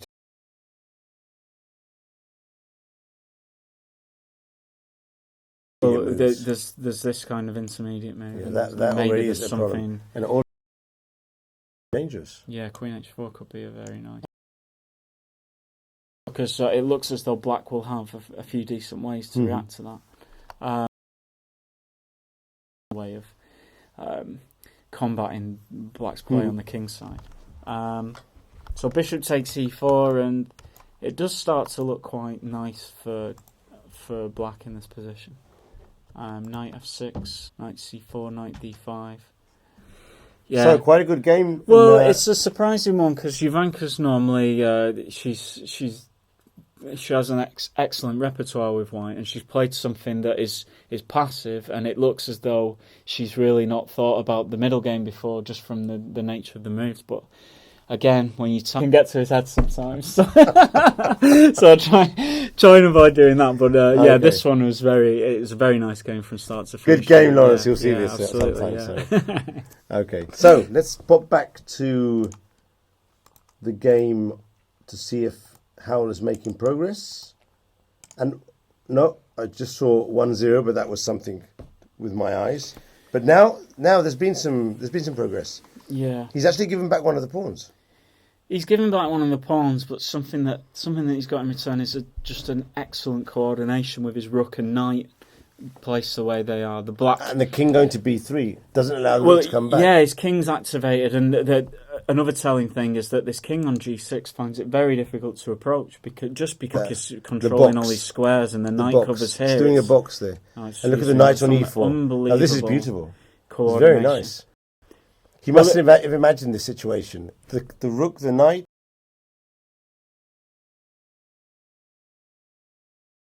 He played. So we were considering whether he wanted to go back and keep his pawn. But he's seen his coordination's just fantastic. And you can't go with the rook to f2. Yeah, knight covers it. If you want to attack the pawns, then maybe you're going to have to spend a move here. But that pawn's getting to a6. Oh, actually, this piece is on pre. So now he'd have to play, and has played King F7. Yeah. And now is it the A5? moment to push the pawn or to go Maybe King we B3? can go King B3. I but like then A5. there's a check on D4. He's got to go A5 now. Yeah, I like A5. And then probably black has to come behind the pawn. So if we go after the rook, he could just go between A1 and A4, no? Yeah, so there's a possibility to but there's a here. trick. There is a trick. There's rook takes E6 We can at the force end. it away from the A line because of this move, yeah. Now gets the trick in. Yeah. And there's no longer... The check's not from distance this time, is it? Near. Yeah, we can just sidestep him. So we would go A5. And that means he can't play rook A2. Yeah, I think this is just winning, and it's going to be quite a straightforward one because. But there must be other moves now. Knight C7 or. Yeah, Knight C7's possible. Okay, maybe still a little bit of work to do, but I really feel as though. Now King B3 looks good. Yeah. Just taking away the square. Yeah. And at some point, rook C5. Yeah, this rook can relocate. I like it where it is, by the way. If it can maintain its post there, that looks quite dangerous. Can we go active with the king? Just keep going. Even though he has checks from behind. Yeah, I'm gonna maybe give up the checks from behind. But then he'll check you on A6. I'll just push your king in there. I just want to bring my king as far forward as possible. You know, maybe this is why David should be the one controlling. You're going to go King B7? No, you can't do that. So where are you going to go with the king? Oh, you're going to go to D7. I may D7. D7, C7, and then block with Knight D6 if you check from behind. I don't really mind if it's as long as it's in this sort of vicinity, then it's going to be able to support the pawn at some moment. So I think maybe he's gone A5. Maybe he can activate the king in that way. He's gone A5 because he's seen rook A2 is not good. Yeah, Macaulay's passed us a message here, so it's the organisers say that when the final game of the round is finished, but it'll be later than that. Yeah, so it's going to be later at least 4 o'clock local time. So they were mentioning 4:30 in the chat. I see. Okay. So this is for the playoff. That's sort of expecting around 3:30 p.m. Because this it just looks like there's going to be 4 players for the playoff then. Yeah. And that's going to take a long time, right? Yeah, let's just suppose semi-finals. Let's just suppose that Rahal wins, just for the sake of argument, which he probably will. So now with 4 players, we can even know.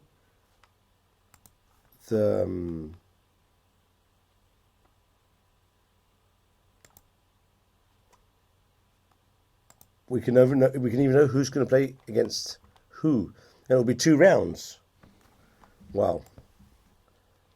It's going to be a long day in the office. 2 rounds of rapid. So say for example, I don't know if we seed them. Let's say. No, that's decided.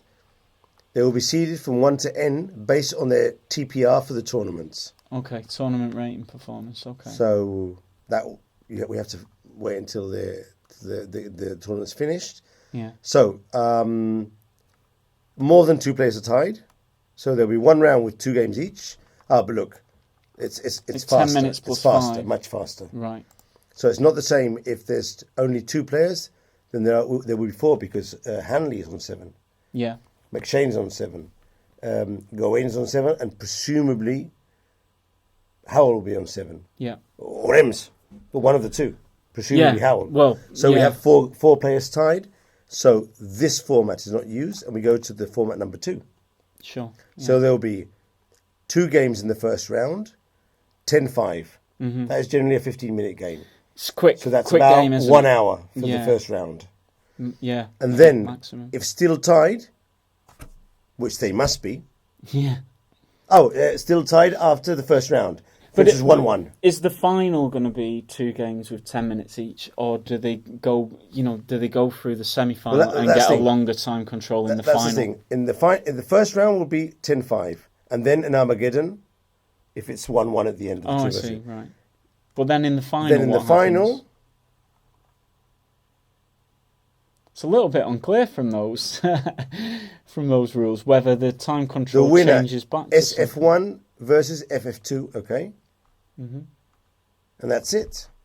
So when they get to the final, do they get a longer time control, or are they still down to this sort of, well, it's a mix of rapid and blitz, isn't it? 10 plus 5 is it's a very quick time limit for the playoff. 20 plus 10 This is actually unclear because yeah. it can be interpreted that if there's more than 2 players tied, which is the case, both round 1 and round 2 will be 10-5. Yeah. But it could also be interpreted that round 1, the 4 players will be 10-5, and round 2 of that playoff will be Armageddon. But if when the 2 get to the last round, by the way, what do the 3rd and 4th player do here? I think that's it for them. But there might be prize money, 3rd and 4th place prize money. Yeah, I think they'll split the prizes. And then the final, it could be interpreted that they have to go to 20 minutes. But having played 10 minutes in the first round, that's not very normal. It's not normal, but this is a bit of a unique situation. I think the last time they had more than 2 players in a playoff, I think it might have been this 97 tournament. That was 20 years ago. We're talking 20 years ago. They didn't even play the final. Well, I think it's maybe the only one on the... You can get a list of winners of the tournament, and it's the only one I noticed where two players are named as British champion. But having said that, maybe 2 years ago, Hawkins and Howell tied because they decided not to have a playoff that year. I think they changed the format slightly to say no playoff. With 11 rounds... I think there was some issues. It's not so easy to get a playoff. There was an issue because I think this is the reason. Hopefully, I'm getting this right. But there was an Olympiad or a team championship after that some of the players were involved in. Okay. And playing a playoff on the day of the prize giving would have meant that they couldn't make the flight connection. Okay. So I think there was a reason along those lines as to why it wasn't there for that year. But obviously, with 9 rounds and 100 players, the probability of 3 or 4 players on 7 points or 3 players on 7.5 is high. Yeah, I think with 11 rounds, less probability that people are going to be tied on that score. Yeah, for sure. Yeah. So he's played.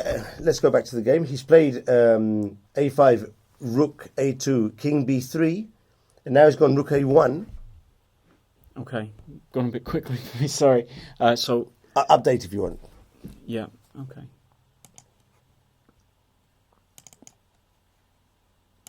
So we had A5, Rook A2. Rook A2, Rook B3. Now here comes the trick. King B2. Oh, the trick could occur. No, this must be our analysis. But this is our analysis. But you just updated? Yeah, but I think it's kept our analysis. Yeah. Okay. I think that Howell's thinking in this position. Well, now exactly. Yeah. But King B2 is something to keep an eye on. I think I would be very, very surprised if it happened. But maybe a way to force the rook off the A file. But how does he react to King B2? Because it looks extremely difficult. The pawn is just advancing. If he goes, say, Rook F1 to try and attack the weakness, then we could carry on. A6. Knight C7. A7. Rook takes a pawn. Okay. Let's see if I've got any kind of technique here. Maybe just Rook C5 is a simple one.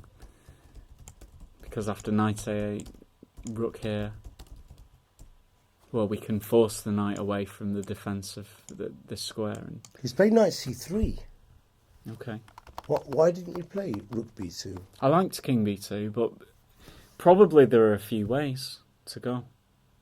Have we missed something in the tactic? That's what I'm thinking. King B2, Rook A4, Rook takes... But it seems quite straightforward.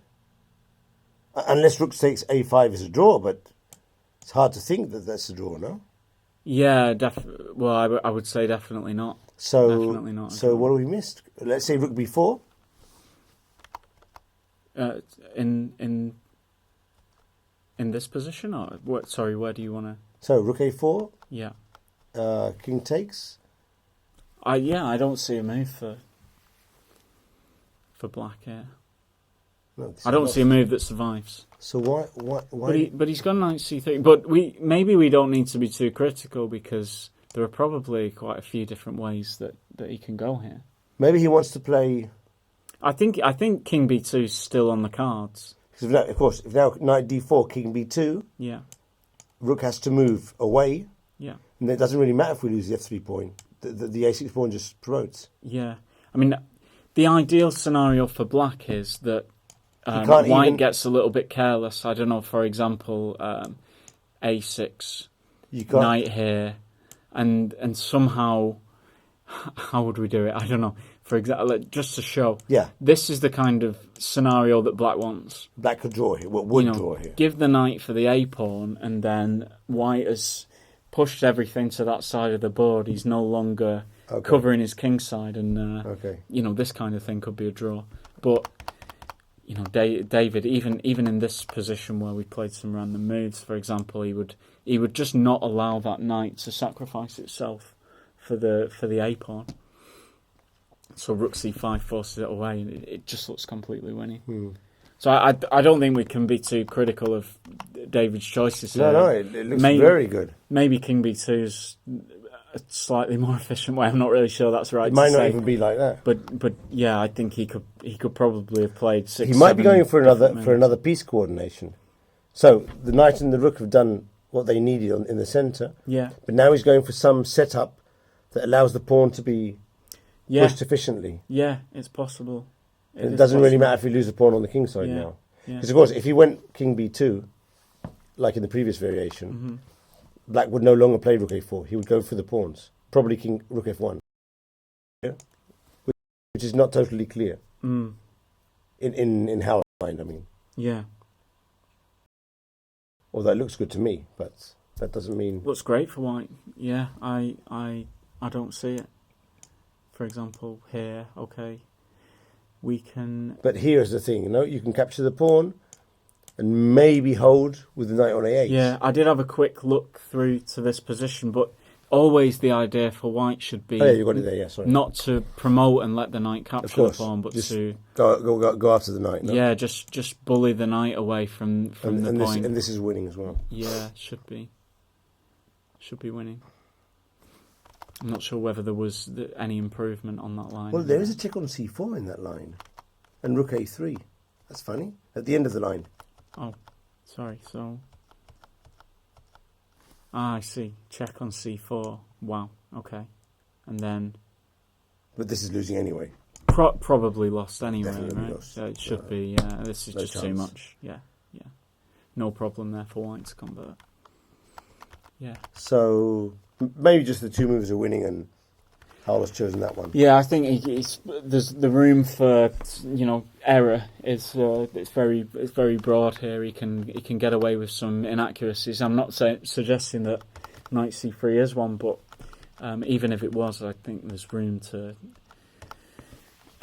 play just about anything because just as long as he's sensible with that a pawn and doesn't allow that scenario where knight sacrifices itself and then the discoordinations occurred and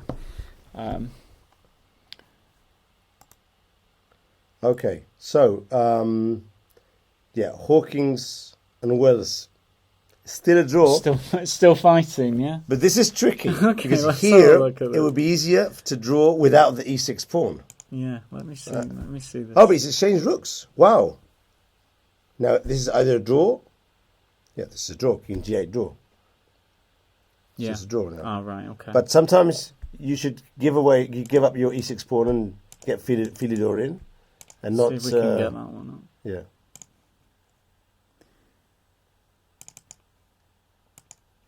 Oh. Okay, here we are. Let's go back maybe a couple of moves just to show. So the knights got exchanged, and then so this is where you made the comment that actually it would be quite as long as black has the coordination, it would be to get the pretty straightforward. But I've seen players lose these positions. Yeah. Trying to keep their pawn, thinking, well, it's a draw, but I'll keep my pawn just in case, and then they don't get a chance to get the sixth round, and they lose. Yeah, I was very fortunate in a game I had a long time ago where just the addition of the pawn for the guy who was attacking me. Well, I still have the pawn. He took it, and it was a massive relief for me because it was restricting what my rook activity was going to get. So, sometimes it can be good to just leave that guy there. But it doesn't look as though it was too tricky here. I mean, for example, if White were to play that, Black might not bother going passive and defending the pawn. I think that Black would maybe just. But look, let's see this variation, for instance. Imagine you try and defend with rook. Okay. With rook e7. Yeah. Okay. And then the king comes in. There's a couple of checks there, but this will probably do. Let's go g6. G6. I think it might work. Oh no, you play king g7 then. No, that's not good for us then. Okay, let's try. Let's try king g6 then. King g6, and if rook g7, king f6. Yeah. Rook f7. We're giving the pawn, and now how do you get to Filidor in this position? Yeah, you may not need to, because if the king goes this way, there's another sort of defense. Oh yeah, just by cutting the king off. off. Yeah. In fact, this would be a better move, wouldn't it? To just get the king activated, and with the white king cut, it should be pretty straightforward. A decent defense by Wells, not entirely difficult, but some precise moves to get the draw. It looks like it was a fairly correct game, and White maintained a bit of pressure, but Wells has managed to neutralise it quite effectively. So, okay, so only one game being played still in the second board, but some action still on lower boards. Let me see if I can find an interesting game. Not this one. Okay, try and pick up the game between Ravi Haria, or Ravi Haria, not sure how to, or Haria Ravi, and Peter Shaw. This is an interesting one because Haria Ravi missed 2 of the first rounds. Yeah. So if he wins this game, he'll end up with 6 points out of 7 rounds played. Oh, right, yeah. So the best percentage scorer in the tournament. He's actually gaining rating points, funnily enough. Yeah, it's a strange one that he missed the first first rounds for some reason. Yeah. And he's won 4 games, and if he wins today, he'll have a good... It's a bit unfortunate that he missed them, because we're talking about another player who's got very good potential, and he's I'm not sure exactly how old he is, maybe 15, 16. So he's got a phenomenal rating for that sort of age, and it would be another surprise to me if he wasn't able to make it to Grandmaster at some stage. Well, if he's 15, 16 with 24, 17 and playing well. But you never know, because the IM title obviously is clearly something that he will achieve. Yeah. Grandmaster, you sometimes need a bit more. There's always this distraction. I know many very good IMs who haven't reached IMs of 2450, 2500. Yeah. That reached the moment that they haven't been able to get to Grandmaster. Yeah, and you do have there is an investment of time to study chess, and when you get to the sort of age of 18 and you go into university, it's pretty difficult to manage your time with work, with all the study that's involved in the chess. I know I certainly wasn't very good at that. I kind of study was secondary for me. I certainly spent a lot more time on chess than I should have done whilst I was there. Like many. But yeah, I guess if he gets to university and it's not there, then sometimes it can be difficult. But so Pawn Pusher, who is Pete Jackson from England, says that Harry played in Denmark the first 10 rounds. So I think he was playing that tournament. So there was an overlap the with the Polytechnic, tournament. the Extracon, where Nigel Short was always playing. I see. That's why Nigel Short, well, maybe there's other reasons, but at least it coincided with the British. I see. So he didn't come and play. But Harry did come and play. Yeah. Missing the first 2 rounds. No, it's dedication, it sounds like he must have played 18 games in a row there, or 17 games in a row. Yeah, maybe one day. Yeah. So they're on their... Go straight to the end. Okay. And just let's consider. Okay. The opening was quite interesting, by the way, but maybe we haven't got time to look at everything. But he's already in a situation where he's playing simply to leave this piece sort of locked in by its own pawns for the duration of the game, whereas this steed in the middle of the board is just it's an unbelievable piece. And even though there's a bit of damage to the white pawn structure, there's a nice element of control with. But it's nice that you say that, because we'll see in a while that there's a complete domination of the knight against the bishop. Yeah, I mean, it's all centred around, well, the knight is going to be playing against the bishop forever, and although it's not immediately obvious now that that's a big advantage, you should see the evolution of the position, and it's going to become very apparent which piece is more dominant. So here we get. So it's interesting by Peter Shaw that he's decided not to immediately concede a knight for knight trade and leave himself with his bad bishop. So he's, in principle, he's making the right decision to, when he's got a bad piece, keep more tension in the position, because it's more difficult to highlight that poor piece by dropping the knight back. But white is still for choice and is starting to make some serious progress now on the queen side, and we get a little bit further, some manoeuvring. Although not a great deal's happening here, white's so dominant that there's just a lot of time in the position to put the pieces exactly where you want, and then you make the pawn break that you're looking for. So there's no rush here for white. Nice. That's a very I'd say might that be 1c3. That Ravi, as far as like players of his age, I've seen him play in. He's very mature. Yeah, and he plays in this style which is very sort of long-term positional, and he's got this understanding there. Whereas, he must be a contender for the under-16 World. Yeah, I think he's probably ranked I'm in the top. I'm top. Check now. In the top World Juniors, I think they do a top 100 list, and it would be surprising to me. No, there's another way of doing that, which is going to his file and checking his number, his feeder code. Yeah. Now I do that, pick it up here, and then this is him. Yeah. And when I get into the feeder, you can see he's number 1. National under 18. So national under 18. Well, okay, number 41. So he's under 18. He's not under 16. Very impressive, yeah. Number 41 under 18 in the world. Which means in Europe, for the Europe tournament in September, he might be under 25. Yeah. Well, I'd say as far as like that world under 18 ranking, outside of the top players, nobody's achieved that sort of world ranking at a similar age in the UK. So, yeah, I mean, he's clearly a big talent. And he plays with a lot of maturity as well. You can see we flick through these moves quite quickly, but the guy there's a lot of maturity and patience to his play. And that's it's a quality that not a lot of young players possess at that stage. So, yeah, very impressive. Rook c1, okay, and finally we see a pawn break here, and knight c4, and there's a transformation here, which I mean this sort of highlights what we spoke about earlier in the opening phase. This is the definition of a bad bishop. If anyone wants to know what a bad bishop is, that is a bad bishop. Yeah. So I mean, shutting this by his pawn and also not active. It's just a big pawn, isn't it? Yeah. It's like a show-off pawn. Now, if you put the bishop on c4, it would still be a bad bishop. But an active bad bishop. Yeah, that's the difference. Yeah, if we were able to get it that way, then. But bishops don't jump. Yeah, but even bishops were better than knights. Oh yeah, the bishops are good, knights are bad. Did I say it in that accent? Yeah, no. Bishops are good. I am a bishops guy, but there's. But not this time. There's so many. You're a Najdorf bishop guy, so you're the dark square bishop guy.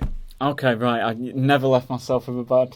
You'll never. Bad light square. You normally exchange it for the knight on d5. No, I'm probably guilty of leaving myself with a bad bishop on numerous occasions. So I'm a French player, and I occasionally have a bad bishop. You've had a lot of these. When I was young, yeah. When I matured a bit, I saw the ways of if I'm going to get this. Yeah. A pawn was leaving the board very quickly. Sure, yeah. I was sacrificing the pawn to prevent getting to this type of positions. Yeah. But I've lost quite a few of these. Yeah. Every now and then, you lose one of these. Yeah, sure.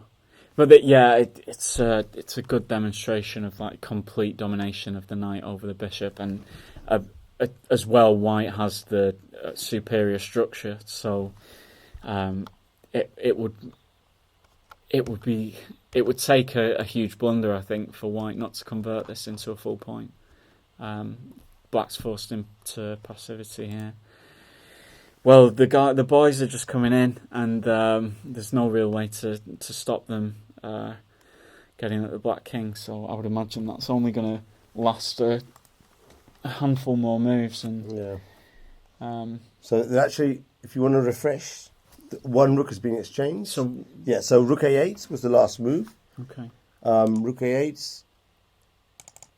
So there you go. We had bishop f7, queen comes in. Queen d6, queen f6, rook a8. Yeah. And now, is there any way to more or less decide this game now?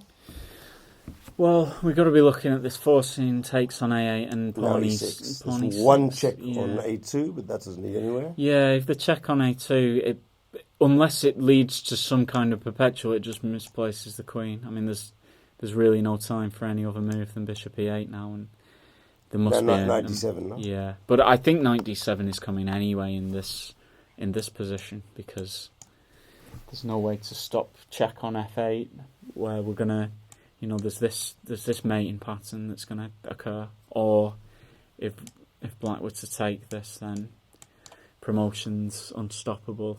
You can actually check on f7 if you want first. Oh, I'm not really sure if that helps much, but it does look like it helps a bit. Yeah. I just saw the other one, but maybe this too. Because you promote immediately afterwards. Yeah, I mean this looks. Yeah, sorry, this looks great. It's great as well. Yeah. Yeah, but essentially, I guess there's a few ways for white to do the business. So if he captures on, he can also play knight d7 first, but there's really no need. He's played knight d7. This gives the other player a chance of sacrificing the queen, but it's lost anyway. It should be this looked quite clean, but there are so many ways that he should be winning that it doesn't matter. Yeah. But now I'm seeing that knight d7 wins as well, because rook takes a7, you take on f8, and then you go e6. Yeah. So this is also winning. Yeah, I see. Yeah. It's even better, because where's the queen go now? Yeah. Let's say queen e8. We just take this, take right? there, and then same thing, and then e6. Yeah. Even better, no? Yeah. So. Couple of checks and game over. That's it. Yeah. So, let's go back to the Rahal game, because time trouble is already there. Well, wow. So we had this knight c3, which it didn't look necessary. Maybe king b2, but yeah, quite a few things have changed there. So as soon as the knight leaves e4, this was a pretty wonderful coordination with the rook and knight. Yeah, he was going for this coordination on the queen side. King on b3, knight on c3, and now f4. But of course, he's been able to change some pawns now. Yeah, I wonder if it was a slight slip, knight c3, but whether it affects the result is... Because now they're in a very interesting position. He wants a second pawn. Mm. Now probably knight takes knight, or maybe king f6, but probably knight takes knight. Rook takes. I think it's winning. I think under some circumstances these positions can be drawn. Wasn't there a draw, Aronian? Oh, that was two H pawns. Right, so A and H. Yeah. A and H, yeah, some circumstances with A and H are a draw. He used the, what's it called? The checks, the V method. Like side check? The Vancouver method. Okay. Giving the side checks. Right, yeah. I know that there are circumstances also you can't get where... kidnapped here because the pawn is the G pawn. But the thing is, the rook's not in front. So we'll go with our king to a6. And this is a draw without the G pawn. But with the G pawn, it must be a win. Right. You just start pushing. So what do we do? You just start pushing, yeah. Yeah, you try and get your king in front of the pawn. Okay, that's the first step. Mm-hmm. And now you can use rook b5. And then king b6 is one way of winning. Oh, so this kind of thing. Yeah, maybe we'd have to try and prevent that with something like this. Yeah, but you still get a check-in and go rook b6. So it's really tough to prevent that. Yeah. And now, for instance, rook g1, maybe even rook g3. Yeah. This is just going to be winning. I think it's Might take a bit fairly of time, straightforward. Yeah, it's just a technical issue, but Because you know, even in this position, look what you can do. yeah. King B. Let's say rook g2, king b5, king b7, for instance, a6, and you can even abandon the pawn. Yeah, this is King nice. So c5. the king's just cut. No, now it's and mate. Oh, Now you're making it. But let's say Okay. he doesn't capture immediately. Play rook g1. let's say I go here and Okay. don't And you just- and you allow just that. cross. But yeah, we do something. And along this this is line. one as well. Yeah, So there's several ways of winning. yeah, for sure. So now he's played king f6, and the rook will go to probably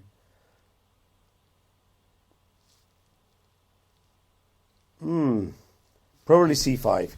Because C5 looks alright. Yeah, because there's also the option of putting the rook on c3, the king on b4, and keeping the king outside the zone. Yeah, absolutely. This is basically lost. I think it's just gone, isn't it? I think we can maybe turn our attention to this playoff again. But we can't go to the playoff until this game is finished. Yeah, That's the no. thing. Can we we know there's a playoff. Do we know who plays who? Because you told depending me, on the rating you performance. told me it was rating performance. But for So that- I do think that Craig is probably lower down with the rating performance. Well, not necessarily, because the rating performance is better if you play against high-rated opponents, no?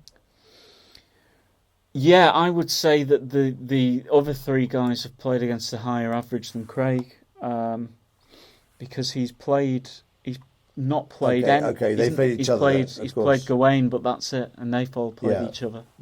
Obviously, he must be the fourth player. The in other rating thing performance. as well is that because Craig starts as a lower seed, it's sort of round 1, 2, 3.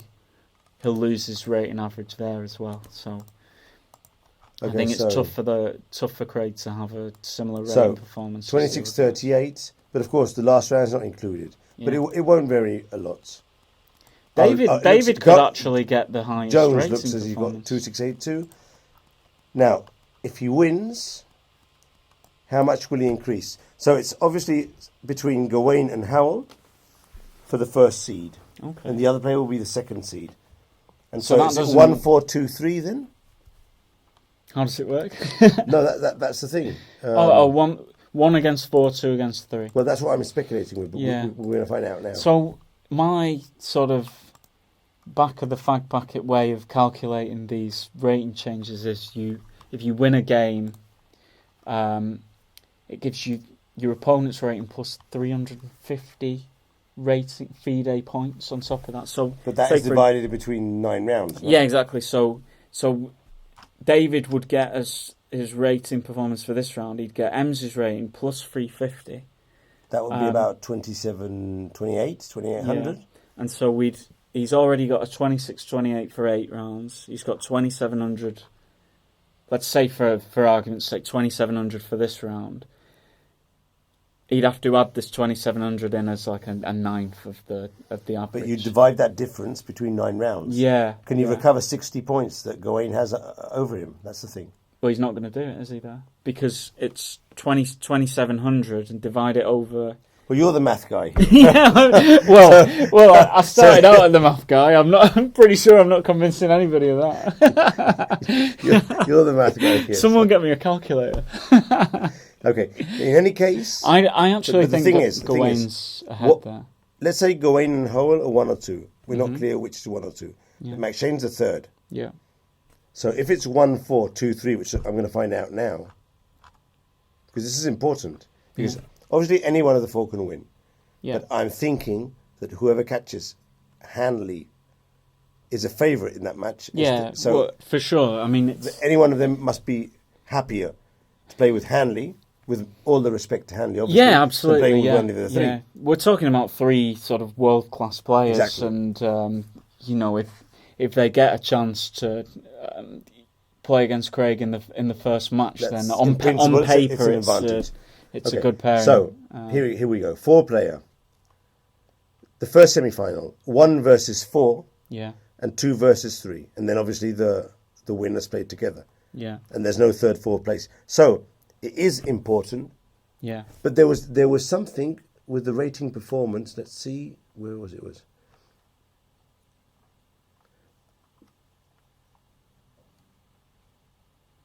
Okay, when players are tied on TPR, but that must be the same TPR, is very difficult. Yeah. Then the winner of the head-to-head game between the players, if one was played. Did Howell play with Jones? They did a draw. Ah, I see. If the game was a draw, then the higher seed should be determined by lot. Lot is a raffle, no? Oh, when this is only if they're tied on tournament performance rate. But that's so difficult. It's incredibly strange, isn't it? Well, I mean, we could go. They have to play with the same players, practically. Yeah, I mean, even if they have the same sort of performance rating, we could even go as far as decimal places to determine who's. No, that would be the case of the exact, not opponents, but they'd have 4 or 5 of the same opponents, and the other 4 would be equally rated. Ah, right. Or not even that. The sum of the ratings of the other players would be equal. That's so unlikely. Yeah, so incredibly unlikely. It's possible. Right? So, and in that case, it would be a lot. So really, the thing is, McShane, who's third on tournament. McShane may come third in these ranking systems. The other 2 players drew, but that doesn't matter. McShane beat Hal. But that doesn't matter he who will be the 4th. Yeah, will play either with Gawain or David. But maybe there's some math. Done then. You no longer trust me as the math of course, guy. but it's tricky. I'm kidding. You have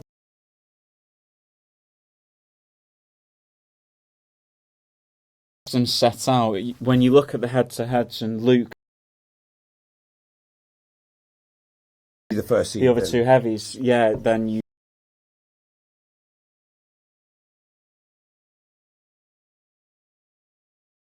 Through the playoff, of course, to win, he'd have to play at least one of them, or in the semi-final. If he does go through the first round against one of those 2, then he'll be really pumped up to the final. Yeah, absolutely, yeah. So that's another thing as well. I guess like if once a player gets through and they've played one of the other favourites, they're probably going to feel really confident about the situation. They've just shown they can beat the guy. Now that is different to what happened in the London Chess Classic 2 years ago. Yeah, where it was Carlsen, it was Maxime, Grischuk, and Maxime. Yeah, and one of them, I think it was Carlsen. Yeah, was fortunate enough to go through straight to the finals because the other 2 had to play together. That's what happens with it. What was the tie break there then? Why did Carlsen get the privilege of avoiding it? It was a privilege, but it was under the rules. It was correct from a rule standpoint. I see. But it was unfair for the other 2 players. Yeah. Although they knew that when they signed the contract, obviously. But I mean, unless they want to play some kind of mini all-play-all to determine who the finalists are, but then you need double the time, maybe not double the time, but at least. But my question is, 30% more time. Did Carlsen get through because he had more blacks, or that's why I really don't because know. I don't think if it's an all-play-all, Carlsen would have a worse rating performance than the other 2 players. Just by definition, he's got the higher rating. But it might not have been rating performance. I really don't know. Yeah, maybe it was wins with black or whatever. Yeah, it could be wins or could be more black pieces. Okay, so Howell is progressing. He put the rook on c5 as we expected, and he's played his king to a4, and now he's just going to push the pawn or go in with the. Yeah, and also g4, g5 is in the book. Is in the books as well. I also wonder if rook c3 to a3 is a sort of nice regrouping, and then the rook is behind the a pawn, and the king is then free to go over to support the g pawn. It's very good technique again by. It's impressive. Yesterday against who was it? Ward in the night ending. So it was Arkle in the Arkle yesterday. And a very good in-game player himself. Yeah, these guys don't let these positions slip. I mean, that's why they have these huge ratings. And I think David's going to make this look pretty smooth. Actually. Feeling a bit bad for Ems because he played quite a decent game. He defended very well in a difficult position. But of course, that's the difference between an elite grandmaster, as David Howell is, and a very good grandmaster like John Ems. Yeah.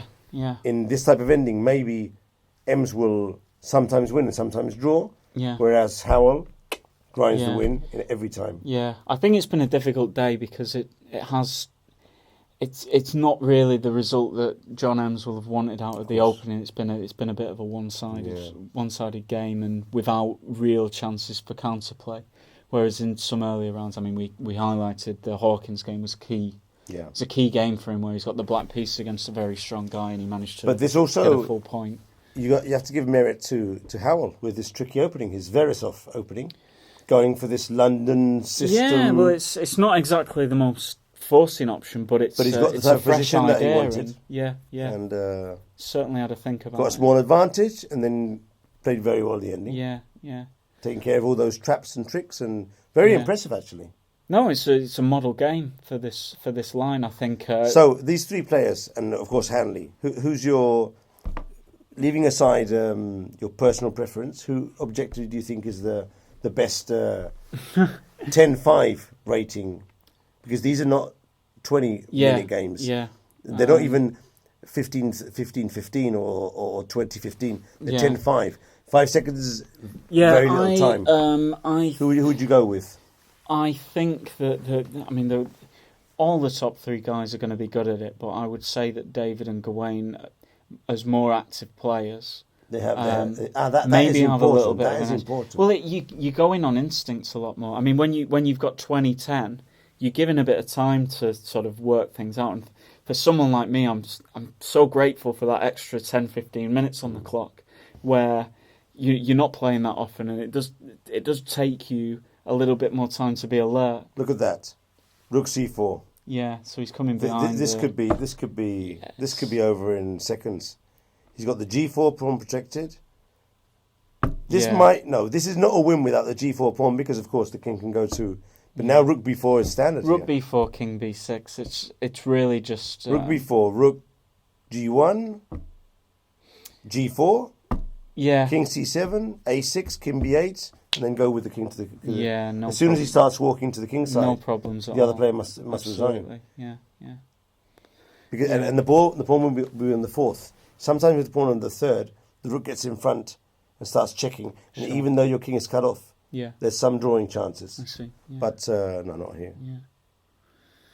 Yeah. So I think this 10 minutes plus 5 second format, it favours the guys who are quite active, I would say. If there's any way of sort of splitting the favourites out, then it's probably that Gawain and David do play quite a bit more chess and probably have more ideas there, and I guess they'll be ready with some surprises even for blitz games. Yeah. So I agree. I would say and the rating favourite is Howell, obviously. Yeah. And another thing, this has sort of gone the way he wanted. So a draw in the other game, a win in his game, and so he'll be very enthusiastic with this situation. Yeah, it's the other players. He was looking at not winning 2 rounds ago. Yeah, he was a point behind. Well, I'm glad that I didn't say that he's got no chance, but you know, at the start of the round yesterday, 2 rounds ago, if you'd have asked me, can Howell win the tournament, I would have said no. Tricky. Yeah. But here we are. He's going to be in a playoff, and he's got every opportunity. I think he'll be buzzing. Really, he'll be. Why hasn't he played? Well, I imagine King A6 comes into consideration as well.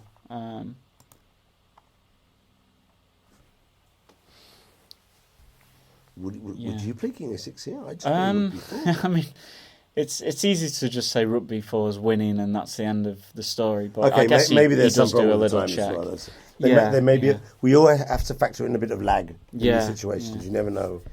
Oh, but also he has the time available just to be a bit now. Careful King about B6 is locked now. Yeah. King B6 is to resign. I mean, you don't even need the rook, the G pawn. Yeah, What's he going to do against King B6? Well, it's not. There's nothing to discuss really. This is a resigning position now, sure. really. Yeah. Okay. Yeah. Well, this is about to end, and with that, the tournament. Most of the other games are finished, if not all of them. Okay, there are 2 or 3 games still also in endings, but yeah. So obviously the tournament will still take about half an hour for the rest of the games, and so as soon as this game is finished, we'll wrap up the round, and that way the arbiters can calculate the tournament rating performance, decide who is to play, and we'll be back afterwards with the playoffs. We'll try and find out exactly what time they're starting, and I'll be here, but I've got to get a flight. You got to get a Unfortunately, flight? yeah. we'll try and delay your flight somehow. I need to check when my flight is. I don't know whether our producer's happy with might- me sort of running off screen when I absolutely you need might to have go. missed it already. Yeah, I mean I've lost track of time completely. So hopefully I can catch a little bit of it. But Okay. Now this is funny. Oh, of course he's seen Rook C4 check and then King B7. Yeah, there was. yeah, He could have played King B7 as well, yeah. which is probably the move I guess I'd there's a do. few ways to go. He can start advancing his G pawn now because Black is totally passive. But why didn't he play? Or that's for example, funny. G4 is just winning. He's obviously seen a clear way of winning, but the thing is, why didn't he play here just King B7?